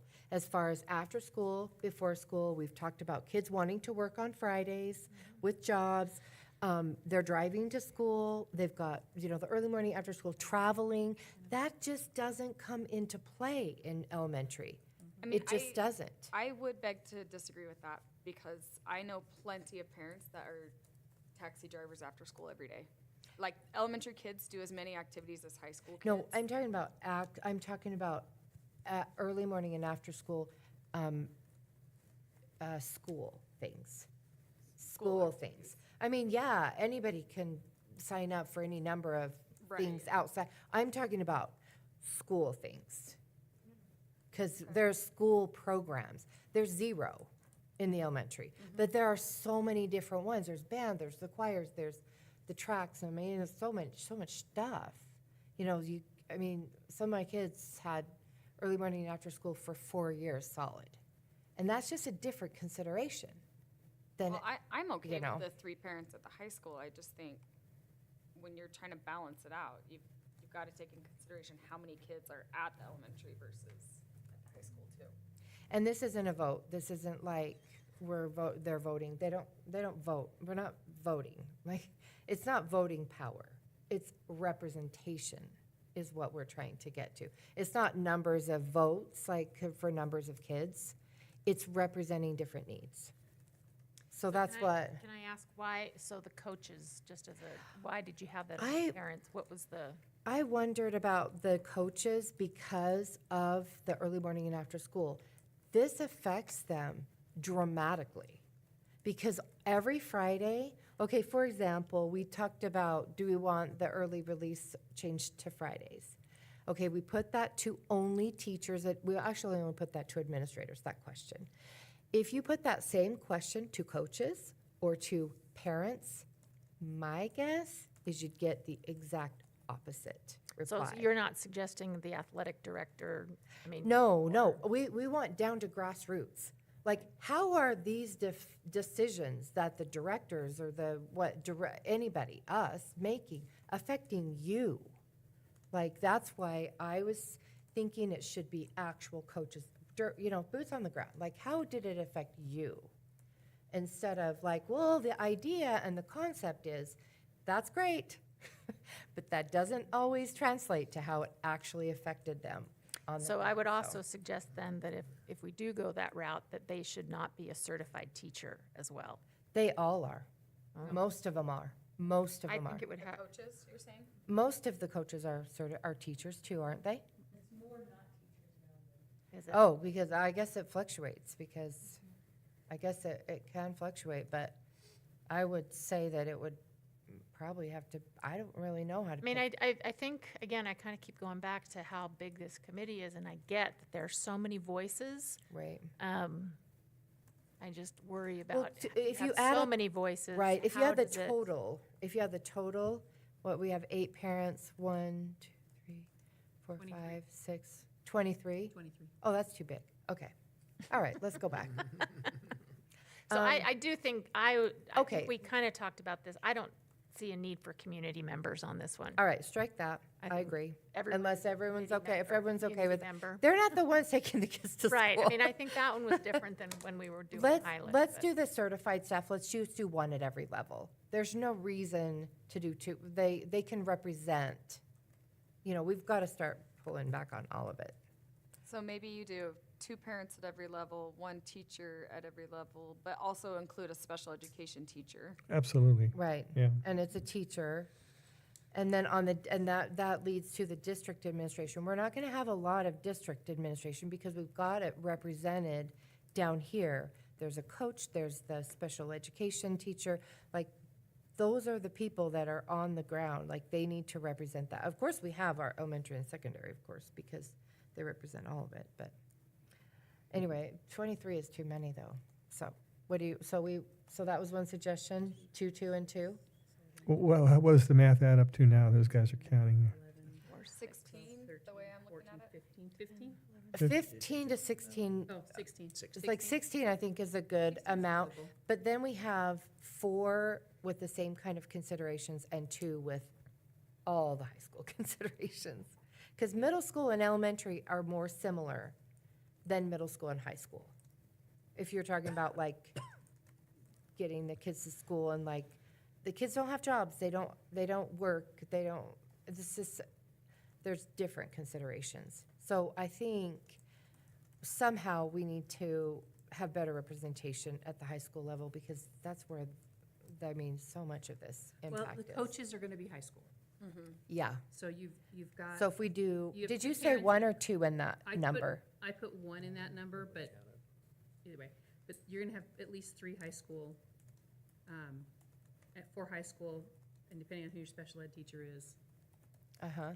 So if at 4, and then how many at elementary and middle combined? 3 of each, Okay, and then 1 special ed that's in there. some, Most one of likely, those. most likely elementary, middle school, I would assume, but I don't know. Will this affect New Horizons? It would, Would it be the I same guess, school I day? mean, and that's my next question is on the administrative side. I mean, how do you just pick one of the high school principals? well, there's no. high No, school there's president. no high Oh, this school, is there's not- no There's No, administration. administrator. Any of the schools. No, because we Oh, I thought talked in this, with, you say district an elementary administrator is, are you? no, would- no, when, Who are you we talked with Doug about this, and the directors, the district administration meet regularly with all the administration of the high schools Oh, I see. and So you're not, elementaries. you're And getting so- 3 people there. So It's- the okay. district, yeah, the secondary Like, how do you pick? secondary and elementary district would represent. Okay, so that Those district administrators. administration should be a title in this list. It's a bold. It is, oh, you're right. it should be, Okay, okay. See, I that's, guess I I was missed seeing that. it as different people, and that's why I was confused. You- Honestly, I don't think this So was my that's a final header. draft, honestly, because there's a lot of mistakes. No, that's okay. That helps. So district clarify, 'cause administration should be in bold. Yeah, it should be Correct. bold underlined, So it's just 2 administrators. right, because they represent, You're talking building everybody administrators. here represents a lot of stuff. No, you AJ guys, and Sue. okay, all right, No. okay, district level administration, okay. Yeah, that would be a massive committee if we Yeah, started. yeah, that's why I wasn't understanding. Okay, that makes Okay, anyway, so if we, okay, so we want to do 2, 2, and 2, and then a coach. And then What you've do you also guys- got what do you your guys think? operations people, is that And that's going to be Jonathan? Jonathan, or somebody that Jonathan sends to represent that aspect of the classified. We got the lunch, we got the buses, we've got just a lot of moving parts there.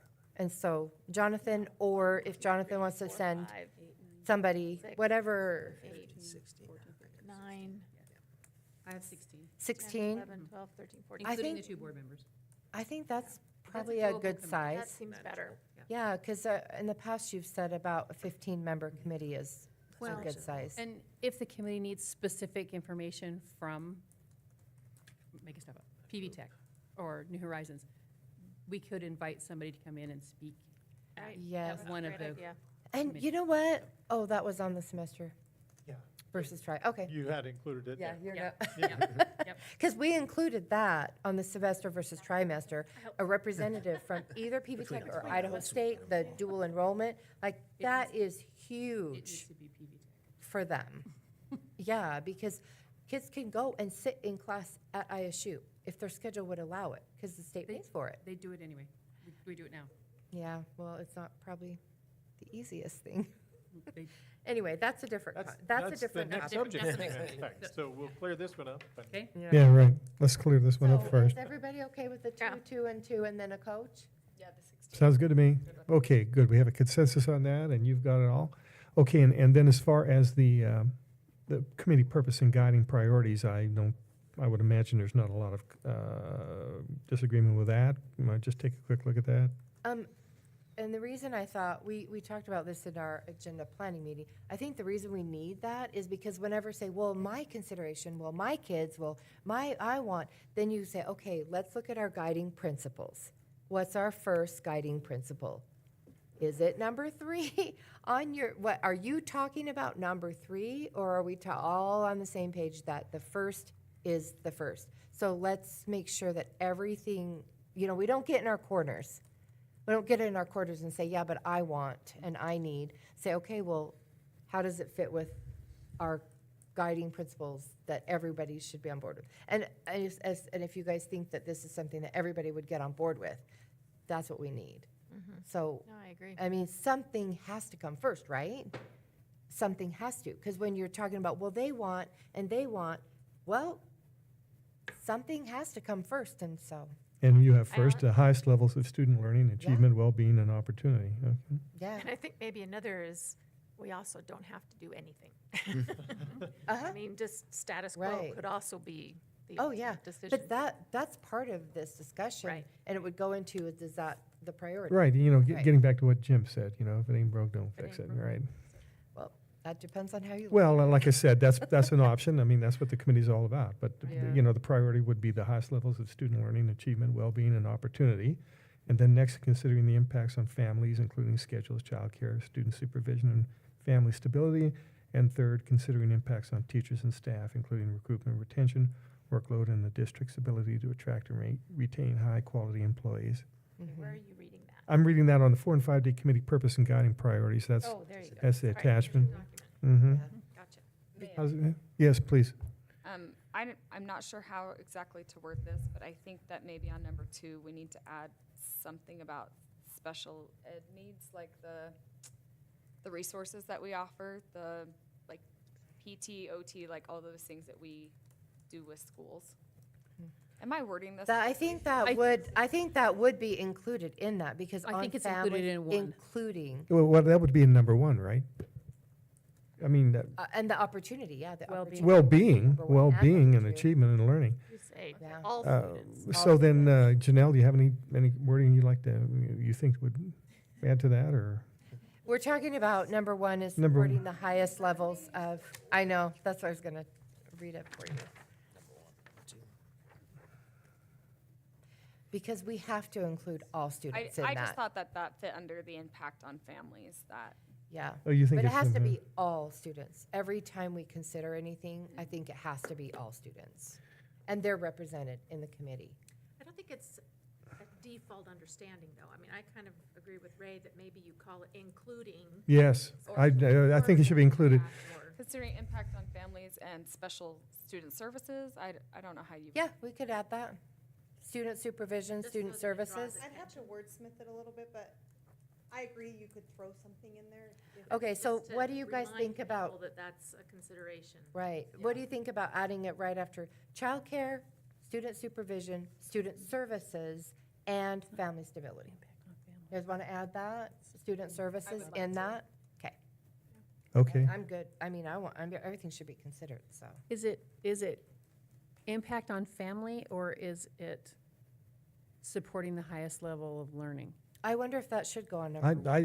I would say it's a number 1 But it does priority. go under opportunity, because that's Yeah. the services. It does, but you could put something in that very first one, student learning achievement, well-being, student services, school, I don't know. I I'm just not a considered wordsmith, it- so, Just but, say Janelle wordsmith. yeah. Well, I think, I think it needs to go in one or the other, but yeah, I mean, the idea is students come first. Right. Families are the second. whole student. What And we it's- normally yeah, call it everything. I is mean- Student support services. Like, that's kind of the general, like, overall of what we do is support services. for So all well-being kids. and opportunity, I mean, I don't know. I mean, we'd be getting really into details if we say, consider, I don't know. I We have to In a consider, student well-being, comma, student support services and Opportunities. opportunity. we could put it there Student support instead. services would be all of those things that we do. We could put it there instead. You want to put it there instead Yeah, of number let's two? put in I think she said number 1, right? I meant number 1 instead of Okay. number 2. I don't even know what I said. Yeah, okay. Okay, All right, so is that good? okay, we have a consensus on that, too? Okay, Tara, you got all that? Okay, great. All right, so then, it seems to me then we have a pretty good consensus there on the 4-day versus 5-day committee review. Am I correct? Yes. Okay, let's move on to I the mean, we tried. trimester, we tried to semester. cut it down. Trimester, semester formation. And information will be provided at the Oh, meeting. I don't think I emailed a suggestion for that. Okay. Well, But I think in a lot of ways, it needs to be very similar to this, except for we take all the middle school and elementary off. I'm going to say you have to leave middle school on. Okay. middle Trimester, school? semesters affect Okay. middle school significantly in Okay, curriculum. okay. So middle school and high school, because obviously, for obvious reasons. And then, Do you need PV Tech and New Horizons? yep. You maybe absolutely will tech. need those in there. PV Tech. And then as far as New Horizons, we need somebody that will represent the special services, New Horizons, like kind of that whole, those needs that are not under the umbrella of just everybody, but in that whole, Semesters for New Horizons isn't as big a deal because they do blocks. So they would do Oh. 3 blocks in a semester instead of 2 blocks in a tri. So it's not as critical. so with Special their, services, absolutely. okay, so we put, Um, so we do like 2 middle school, 2, I would, as a Megan. suggestion, Uh-huh. Yeah, well, Megan has I input. was just gonna say that I felt like looking at the 4-day versus 5-day proposals, that we could easily adapt that into this and take out the elementary and add in New Horizons, PV Tech, like just sub in those spots. I felt like even, part of the purpose and guiding priorities fit really well with the semester trimester. Yeah. And then the purpose and guiding, we probably, just like we were saying, we need to add something. We need to add College Bound into that because it is huge. So are these committees working at the same time? Yes. Or does I one think that have was the more plan, wasn't it? And Have then they them- would be Have them work communicating with they each work- other. They work concurrently. That means AJ and Sue are gonna be besties. We'll be busy in September. just clarifying. Right. Our offices We are wanna right get- next to we each wanna other. get- I'm sure we can figure it out. Drill a hole in your office. Yeah, we want to get everything rolling as soon as Yeah, possible. who started this? I agree. So as a suggestion for the makeup, I would do 1/3 middle school, 2/3 high school. Okay, 1/3 middle school, and does that include parents and teachers? Parents and teachers. Okay. Do you need So coaches? 1/3, You're, I don't Coaches- think that's coaches as is much not of gonna an affect- impact. Okay. It just isn't not, Um, it's just but not. Shaking we- your head. absolutely have to add in curriculum. I was gonna say, yeah. Abs- So- Amy looking like she's stressing waiting. her. Okay, Here- so here's one- at the district level, we need curriculum and secondary, but not elementary, correct? Right. So we're gonna shift We'll it flip from you, to you. okay. Also, in my extremely, Okay. extremely humble opinion, I understand district level curriculum. I think a comprehensive high school building administrator who actually does the day in, day out of building that Okay, so master we wanna schedule have with that FTE, that's of gonna be, if not the most difficult part of a trimester to semester conversation, one of the most difficult, and it has Principal? a principal or, So or an assistant principal who is actively engaged in building a master schedule, we- which is so I complicated. think that would be good to have an admin And you at can the building recommend, level. right? Yes, yeah. For sure, Admin who you and would building, recommend. okay. And they would represent all high school. I mean, you think that's, Megan, So looking at the makeup of the other one, the one special education teacher, would we keep that? Will we need to keep that for semester, trimester? Or would you sub that with admin? No, Yeah. because they're working together and they're talking to each other, these two committees.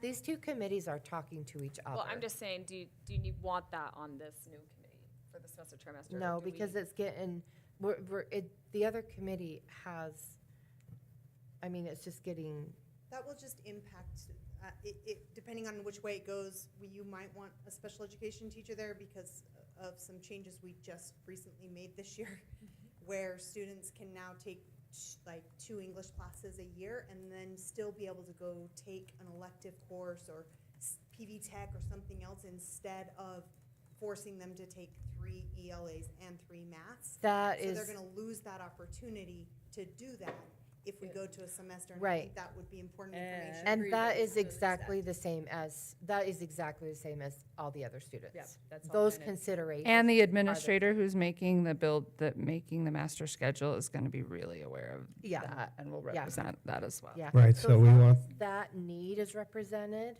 and then we don't get to, Janelle, does any of this affect the Medicaid stuff? No, we still have the same school time, right? They're Right. still coming to school for the same hours and Okay. time, so no. okay, but you're going to be represented. Good. so I have, I'll write it. So do you have a consensus so far, or? I'll what? write it down first before I speak. Get your bolding and underlining correct, no. Okay, yeah, I know, I really did just kind No. of mess that up. So is it the same size committee, basically? Well, we're going to have to count heads, I guess, So but it depends on, so Two. I had one middle school parent, 2 high school parents, 1 middle school teacher, 2 high school teachers. I don't think that's enough parents. I mean, 3 parents for the And- entire and- district. yeah, I'm yeah. thinking 2 middle school, but then we have to go 2/3 bigger Okay, is what, 6? So- At the high school, 4. 2, 4, 4 at the high school level. And then a secondary, you, Amy, curriculum, and then a 1 high school administrator, 1 PV tech. Yeah. So we've got 1, 4, 5, 6, 7, 8, 9, 10. you have more than that. Oh. Because then you also have a couple of teachers from, Oh, I forgot about the teachers. so. Okay, so and then 2 both district, levels, we and need a 2 teacher from trustees. both. Oh, yeah, we need a teacher from middle school, teacher from high school. I said 2 from high school, just, Okay, so, because that's, So 13. so. 2, I so have you think 2 from high 6, school instead of 7, 1? 8, 9, 10, 11, 12, 13, 14, 15 is what I have so far, 15 including the trustees. including the trustees Mhm. and PB Tech. Yep. So 1, 2, 3, 2 4. parents from middle school, 4 parents from high school, 1 teacher from middle school, 2 teachers from high school, curriculum, me, a building admin, PV Tech, 2 admin, or 2 you guys. Okay. Mhm. As That's long 15. as, I mean, us as a board, we've always wanted to make sure we give parents an adequate voice. Mhm. So we've got 6 parents and then, And 6, oh, yeah, and 6 separate, yeah. I think that does sound Okay, nice. perfect. Okay, so, I I think that mean, sounds like a pretty Tara has all balanced that. committee. Okay, so then we're not really carving anything in granite right now. I mean, Next meeting. we'll yeah, go yeah. over So we're going to cogitate on this. Cogitate, that's a good word. Yeah, we're going to think about this for a month, Baby boomer and term. we will revisit it next month. Okay? Could Okay. could Yeah. I ask, I'm guessing, I'm thinking this is you, Miss Judy, that did this Uh-huh. part. Would you consider doing something like this for the semester, trimester? Okay, and then I'll just send it to everybody to make sure that it's okay for the next meeting. That'd be perfect. Okay. Thank you. Right. You want the committee, Yeah. guiding priorities. I You're did doing- present right, that guiding in priorities. the meeting addendum. We're talking about a I didn't guy, mean me share it, That's okay. just for the legal record. a question. You're A- going to share it with Tara, and Tara's I've gonna share never, ever emailed all board members. So a question then, we're talking about the guiding priorities, right? Guiding, yep. Okay, good, all right. So then, I think we're ready to move on to the board committees and advisory committees protocol. And we do have an attachment there also. I swear that wasn't my final draft either. Okay, That's okay. We got it. Ship shape. Yeah, I mean, we could fix it right now, so. so let's take a look at that now, and of course, we're open to any comments or suggestions or questions regarding this item. Item D.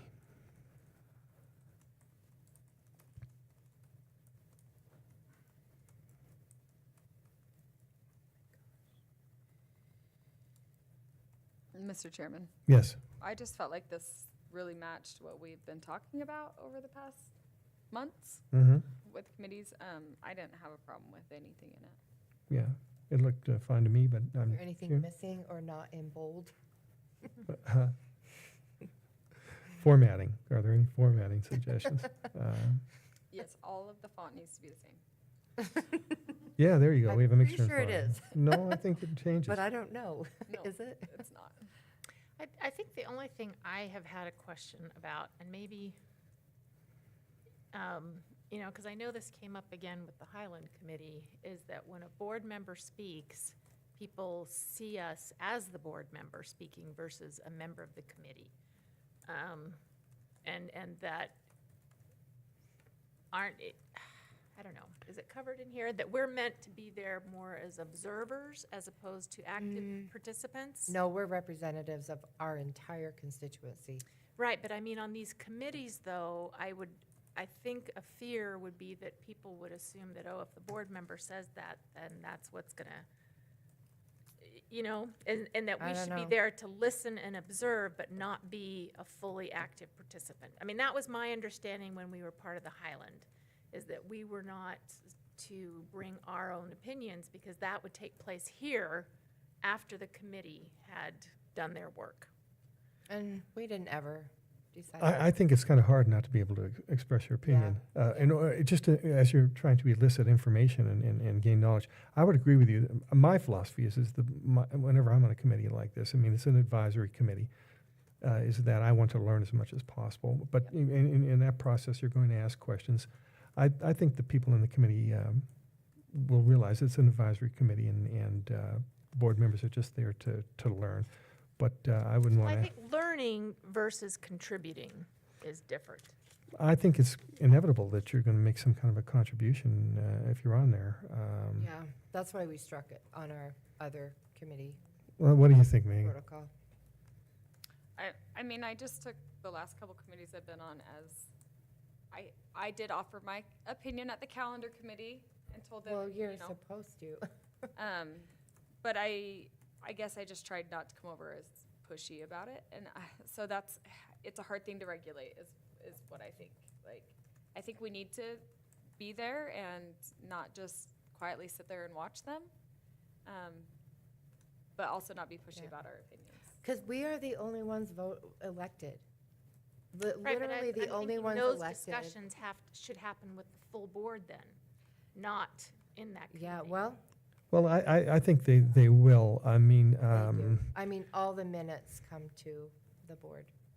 And on this committee, I actually, on not this committee protocol, but I mean, on these committees that we're talking about, the 4 to 5, since it's such a hot topic, I think they need to be recorded so that the rest of the board members can actually hear the whole thing. You know, and it doesn't need to be live streamed. That's a committee, and committees are not live streamed. That's not fair to like all the parents on there and everything else. They don't need to be live streamed. But the rest If of it the is board. live streamed, it becomes a public record. Yeah, and we don't want, it needs to, But is it, if it's recorded, is it the Absolutely. same? Mhm. it's the same. Yes. So how do we let all the other board members see exactly what happened in the committee? don't. well, that's why you have two trustees on the board. You know, they're the ones who are going to relate things. But I Okay, think that further reemphasizes that the board member there should hold their. I mean, you It- can Well, if you want. I mean, I it's know, totally but up to you. it really changes the dynamic of a committee, and I think that's kind of what happened at the Highland as well, is that we were seen as more involved than we needed to be. I I think mean, and not to say that we aren't the final decision, that's not at No, all what I'm no. saying. Well, But I but that think committee we should be represented. observing, because we are asking these people for their professional opinions and their experience. We're asking for it's not our opinion that should come up in the committee. Our opinion happens here with all of us. You know what? We're elected, and you get to represent your Right, people here. however you want to. And But not in the everybody, no, committee. everybody That's- represents their people however they want to, and that's just how it is. You can't change someone's But, personality. Deanna, I respectfully disagree. You want to because- add something? So what do you want to add? No, I'm saying what I'm Because this expecting of these discussion isn't getting committees. anywhere. What do you want to add to I'm this? suggesting that we are, I just feel like if we want these committees to work independently and provide us the research that they've done, their professional experience from the schools as a parent, that our contribution should be just as an observer. And then you bring that information that you have firsthand experienced, bring that committee work for all of us to discuss, and here is where you would bring up your input or your suggestion. Yeah, I mean, I mean, What do you that's think what on I the see these calendar committees committee and as a everything place for else? them to bring their not to listen to us. I because- understand what you're you See what I'm saying. saying? I And do I understand. also worry, my also concern is that when people see us in these committees, and if we're actively or leading the discussion, that it becomes, well, this is a board, it just So flips let's just the- go back to the protocol. Yeah, What do you want to change in the protocol? Because I'm not going to go back and try to like say what happened and what didn't, because my opinion of what happened is dramatically different than your opinion. Aren't- So let's not get into that. Let's just get into Yes. protocol. Minutes are taken at the Like, what do you want to change in this protocol? So I'm not a wordsmither, but my preference would be that board members be, I don't know what's the word to use, just an observer of the committees. We struck that last time, because And I that was. disagreed with it last, so I'm voicing my Okay. opinion that this is not how these, my opinion is that that's not how these committees work to be most effective. If we want to get really what parent involvement, teachers, administrators, if we really want to hear from them about what we should not have an active participation in these committees. We don't have a vote. Actually, Well, I don't think nobody anybody votes. has a vote on those Yeah, committees. right. There But will yet, be our a presence, recommendation Right. a recommendation, but our Right. presence and our opinions will carry a lot of weight in those committees. I don't It's know, just Megan didn't. Observation. In On the calendar yeah, committee. And I will say, And I don't know, how do you feel about the cell phone committee? when I did the cell phone committee, I tried to be as quiet as possible. I asked questions, but I did not give my opinion in the meetings at all. Yeah, I think that's a good idea. Well, I was on the cell phone committee also, and I've served on curriculum committees, et cetera. I just think, the basic philosophy is that we are active participants, but, the primary goal is to gather information and to learn. But I think it's inevitable that if you ask a question, it could, it could be interpreted the wrong way or something. I think that, when it comes down to, it's up to each individual trustee to participate in the way they feel is best. But I think But- that's contrary to what We have to go to guiding the principles protocol, should though. be. We should Mhm. have a standard, Well, not based yeah. on each other's personal. Well, no, as I said, though, I think the basic standard of philosophy is that we're there to learn. But inevitably, if you're going to ask questions or something, And I'm not suggesting you be silent. What I'm suggesting, though, is not coming with an agenda of personal input. We should listen and learn and ask clarifying questions, but I don't think we should insert ourselves into the conversations in a way that would be influential. I think everybody agrees with that. I agree. yeah, I agree with that. Totally. Yeah, I think that's Yep, basically and what I so said. Yep. I Yeah, think that's good. but I If we think want to that- add a sentence into that, we can.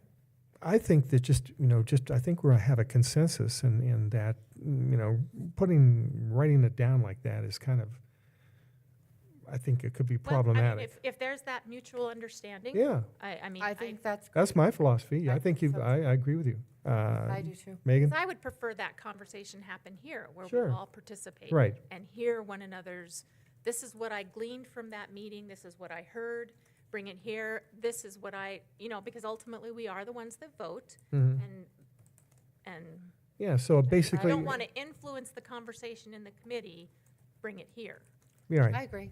Okay, yeah, so I mean, basically, we're there to gather knowledge and to learn. And, Yep. Okay, yeah, Very but, good. I don't think we should, yeah, great. Elected. I think we are all in agreement then. We have a unanimous agreement on that. do we, Yep. Megan? Yes, yes. Okay, all right, good. Do your Uh, cannot influence. So then, okay, so given that, how about the actual advisory committee's protocol we're looking at? Any more comments or suggestions on there? It's kind of based on the ISBA. Okay, are we ready to move on to the item E? Please. Okay. Yes. Yeah, okay, so student elective interest inventory, and Sue Pettit is going to be, May I also, so we are pushing almost 8 PM. Are there items on this that we can, Mine's gonna be really fast. okay. I mean, I'm just wondering if there's anything else on here that we can. I would move that we move item G to the next meeting. That item G will literally take 2 seconds. I had some Unless you've got- question. I just oh, had some okay. questions, and I don't know if what the answer is, so, That's okay. And we I mean, it might take 2 seconds. What would be our timeline on adopting that and for implementation though, Tara? If could we do- wait we till could do it in board July. meeting, we'll as- still be As long okay? as we're done by, we'd like to have it implemented by August for Okay. registration. okay, so then why don't we just table E then and move on to the board? G. Oh, and No. if you want E and G? Yeah, I Well, would say. we're on E, and so the student elective Right. interest inventory. All I was gonna say is, I was planning on bringing you a draft of something in July. And so you guys can look at it in July, and that way we can figure it out and get it done in August. Great. Okay, time. Okay, that's E. We move on to F. F is the board member vacancy discussion. Kidding you now. Okay? Okay, I know you want to go home too. so we are now on board member vacancy discussion, and we definitely need to do this today. I got it. So we do have some basic interview questions. These are basically the questions we had last time that we're going to ask everybody. I think they're good basic questions. Of course, we're going to be able to ask more than that.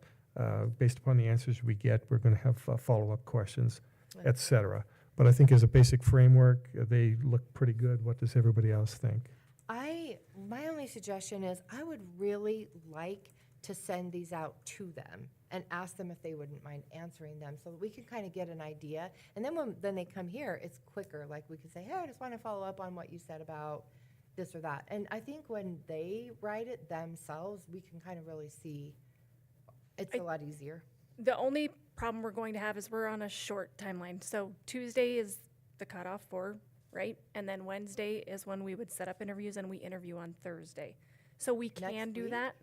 Yes. Yes, we're already at the end Yes, of next June. week. I So did we can do not that. It's just not realize going to give the that. candidate very much time to answer those questions. No. I did not realize that. You'd have about a day turnaround. Yes, so But I mean, there- I'm not it saying we would be can't, but possible.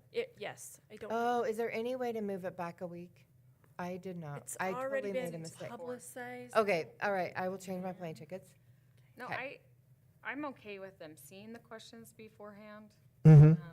But I They think- should see I the think we ask so questions. that we can get more of a feeling from them instead of just reading. Right, that's good. So then, when we have, we get applications, and we will talk to people, and we will coordinate when they're going to be able to come to be interviewed, and we can give them this question so they can think about them. But they don't give a formal response. They will come and answer them during the interviews. How's that sound? Okay? And we can ask follow-up, whatever Right. necessary. I mean, these aren't the only things, because everybody's kind of different. They come from, they Right, might, they might yeah. talk about something different, and No, the just the needs it. board follow-up questions, the number 8 is, it indicates they know that these are not going to be the only interview questions. There are going to be others. Okay, Okay? So we all have a consensus on that? Are we ready to move on? think Yeah. so. Okay, all right, so then G, consider approving revisions to the parent-guardian universal And that's what, consent and action. I would move that we move that to the next. Didn't Sue say, oh, No, Sue was talking about the student survey. only one item in here has changed, to my understanding. If you go, I would just move that we move it to the next, because it's 8 o'clock. Almost 8 o'clock. how does everybody else feel about it? Please. Okay, we're going to cancel that and move it to the next month. Yeah, I apologize. My daughter started playing a baseball. game Okay, 15 minutes you ago. bet. Okay, so we're in 12, business operations. And you can. And vote. are there any of those that the board would like to Oh, move? okay. Why don't we move them and then finish your budget? Yep, so we you can, I got approve 1 minute explanation. Okay, And then you will have time to review the SIP before Jonathan shares, his comments with you at the next board meeting Yeah, as well. yeah. Okay. It's fine. It's, all the documents are there. please do. Real quick, I inadvertently created a optical illusion on page 5. Page 5 of which On page, attachment? so this is back on the budget presentation. Oh, Page 5, if you'll notice, my headings on the left-hand side does not line up with the numbers on the right. There's an extra line there. So what you're saying, local tax revenue, is actually that 9 million to 6 million is actually other local revenue, which is basically the insurance. Do can see you how- just help us, what section are we So on? on page 5, unfortunately, it's that whole graph. Yeah, what number are we on here, though? Page 5. No, I want to know, consent agenda, or? Oh, sorry, back on the budget. We need to, that is one thing we It's under the must public do hearing. today Number is, 10. Number 10, okay. oh yeah, sorry. Okay, number 10, A, correct? A? Yep. So say that again? So, budget hearing, so in my budget hearing, in my presentation, got it. in that PDF on page 5, Page 5, there should be a space underneath the years. You see how it says revenues and then there's yeah. the beginning balance? Yeah. Oh, is that it? You see how the transfers Oh, yeah. don't have anything there? I forgive me, that's my mistake. Okay. So when you said the local tax, that really threw me, because no, it really is up above that 7 million, 7.2 and 7 million 7 million. That is what we need for our SIP, our 420. Oh, I see. Below, Oh, yeah, so on revenue, you have data that ought to be down, Correct. everything down a layer. see, it's just a spreadsheet, right? that I Okay. Copy and paste. And I had deleted something and somehow it went up. I fixed the very bottom, but not even the totals of revenues. You see how that should be? Yeah, does everybody get Yeah. that? So I apologize. So basically, so to answer your question, the reason it went from 9 million to 6 million was the insurance. That was, and if you see that 21.5 million, 22.5 million, those are insurance proceeds that we got those 2 years. Last year, I budgeted about 2.5 million, which, finished us up in that fall, before we had the settlement. And now it's the 6 million, and that encompasses all these other local funds. That's food service, that's some interest, and so forth. Does that make sense? And I apologize. I mean, it's It funny. was, The rest of it should have been more obvious. I was than so that. stressed in the back because it was not adding up until I realized, oh darn. Optical illusion there All on right. my spreadsheet. Forgive me. So, All right, did that Now answer we your can vote question? on it. It Okay. sure does. If you're okay, yep, this, and then we would close and then adopt if the board so sees fit. Okay, so, yeah, so we have to close it first and then Okay. adopt it. Yeah, so now we're back So up you into have to there, put us out. into 10. all right. Let's see here now. I will now close the public hearing and reconvene the regular board meeting. And we're going to consider adopting the 2026, 2027 revenue and expenditure budgets. That's an action item. Do I have a motion? I hereby move that the board adopt the 2026-27 revenue and expenditure budgets as presented. Is there a second? A second? Okay, the motion has been made and seconded that we adopt the proposed budget as presented. All in favor, say aye. Aye. Aye. Any opposed? That motion passes. And now we're on to number 13, the superintendent's report, right? Just the calendar, and you can take a look at that. If Okay. you have any Okay. questions. Yeah, I do. Okay. I was gonna say, I thought you. I stayed for this. Okay, in Tuesday, July 21st, our meeting is scheduled 5:30 to 7. Are we able to move that to an earlier meeting and be done by 5? That's fine by me. 5:30 That's the to, regular board meeting. Can you move that? Yes, we Even can. though We it's have- With yeah, we proper just have to notice. post You for bet. it. Mhm. So would we want to And just make that the that's- same time as our normal? that's, as a work session, Yeah. like a 3:30? Mm-hmm. And tell me the date again? The 21st. The 21st of July. Yes. I can make that work. Yes. That works for me. Be on Yes. summer hours. I'm nervous now because of what I did next week. I don't trust myself. Do we But have? yes, I just changed it. Okay? So interview date is on the, what is that? 25th? Thursday, the 25th? Oh, I didn't. So it's in the calendar as 25th. tentatively, I just put 1 o'clock, but if we only have one candidate, they typically come in and meet with Dr. Howell or 2 candidates, and we'll kind of get a schedule from there. Yeah, the Right. coloring on this is like a real dull yellow.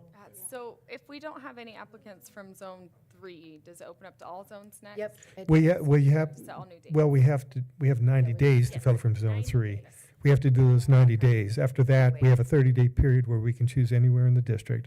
And then if we can after that, then it goes to the county commission. So what is our 90-day cutoff? It would be from the date he. Whatever the 25th, from the 25th, or is it from? No, the I close thought of he the- said June 8th. What Is it date from did he his say? resignation date? Sorry, two Oh, different questions. Did he I say, think. did he say June 8th was his resignation date? Yes. Is it from the thought so. resignation date? Yeah. Yes. And, Or but is did it we from the take action notice? to open it at that At meeting? the board meeting, Yeah, like on Thursday when we did Yes. ratification. yep, So that would have been 3 or 4 days earlier, like prior, the week prior. probably June 4th or 3rd. So if there's only one applicant, Well- we can't No. choose to open it up? Well, it takes 3 votes to select it, and if we don't select anybody, and we can't do it in 90 days, then it goes district-wide. I see. And we have a 30-day period to do that. I mean, if After that, it everybody gets out of our hands and it goes to the county commission. Yeah, I mean, if everybody agrees on the one candidate. So we asked Amy White that question, and her response was, even if you have one candidate, that qualifies them for the position. So that But we would be vote And on the it. board does, essentially the by- board we- vote doesn't matter. by- No, that's not true. Yeah, well, It we can is get Amy under- on the yeah, phone, but I would that's like what, Under clarity Idaho on code. that. Our I under- can The, send but you the guys board Idaho votes code. on that. yeah. And if there is not if there is not someone that, if that vote fails and the vote was no, then they are not seated. Is that, That can we get was- clarity on that? Because I am concerned with just one There- candidate. Yeah, right. There is a word in there that is Unable. basically, yeah, subject to some interpretation, I think. Yep. So when you're leaning toward the legal counsel, it's always with caution.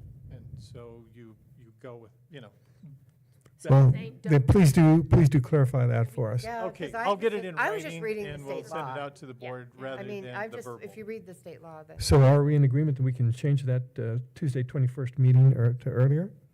So I have a Yes. 2 Yes, o'clock okay, good. that day. Sure. All right, so then if that's the case, then, I have a 2 o'clock on the interview day. Is that the way you were asking?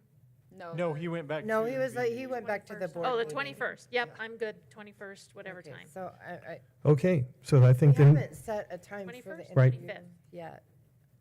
right, but we've covered the board calendar and the superintendent's report, and so we have moved through the entire agenda. Okay, the 21st, the regular board meeting. I move that we adjourn. Okay, and we Well, let's wait till we have We some said quiet here. dates for interviews yet because we don't have candidates yet.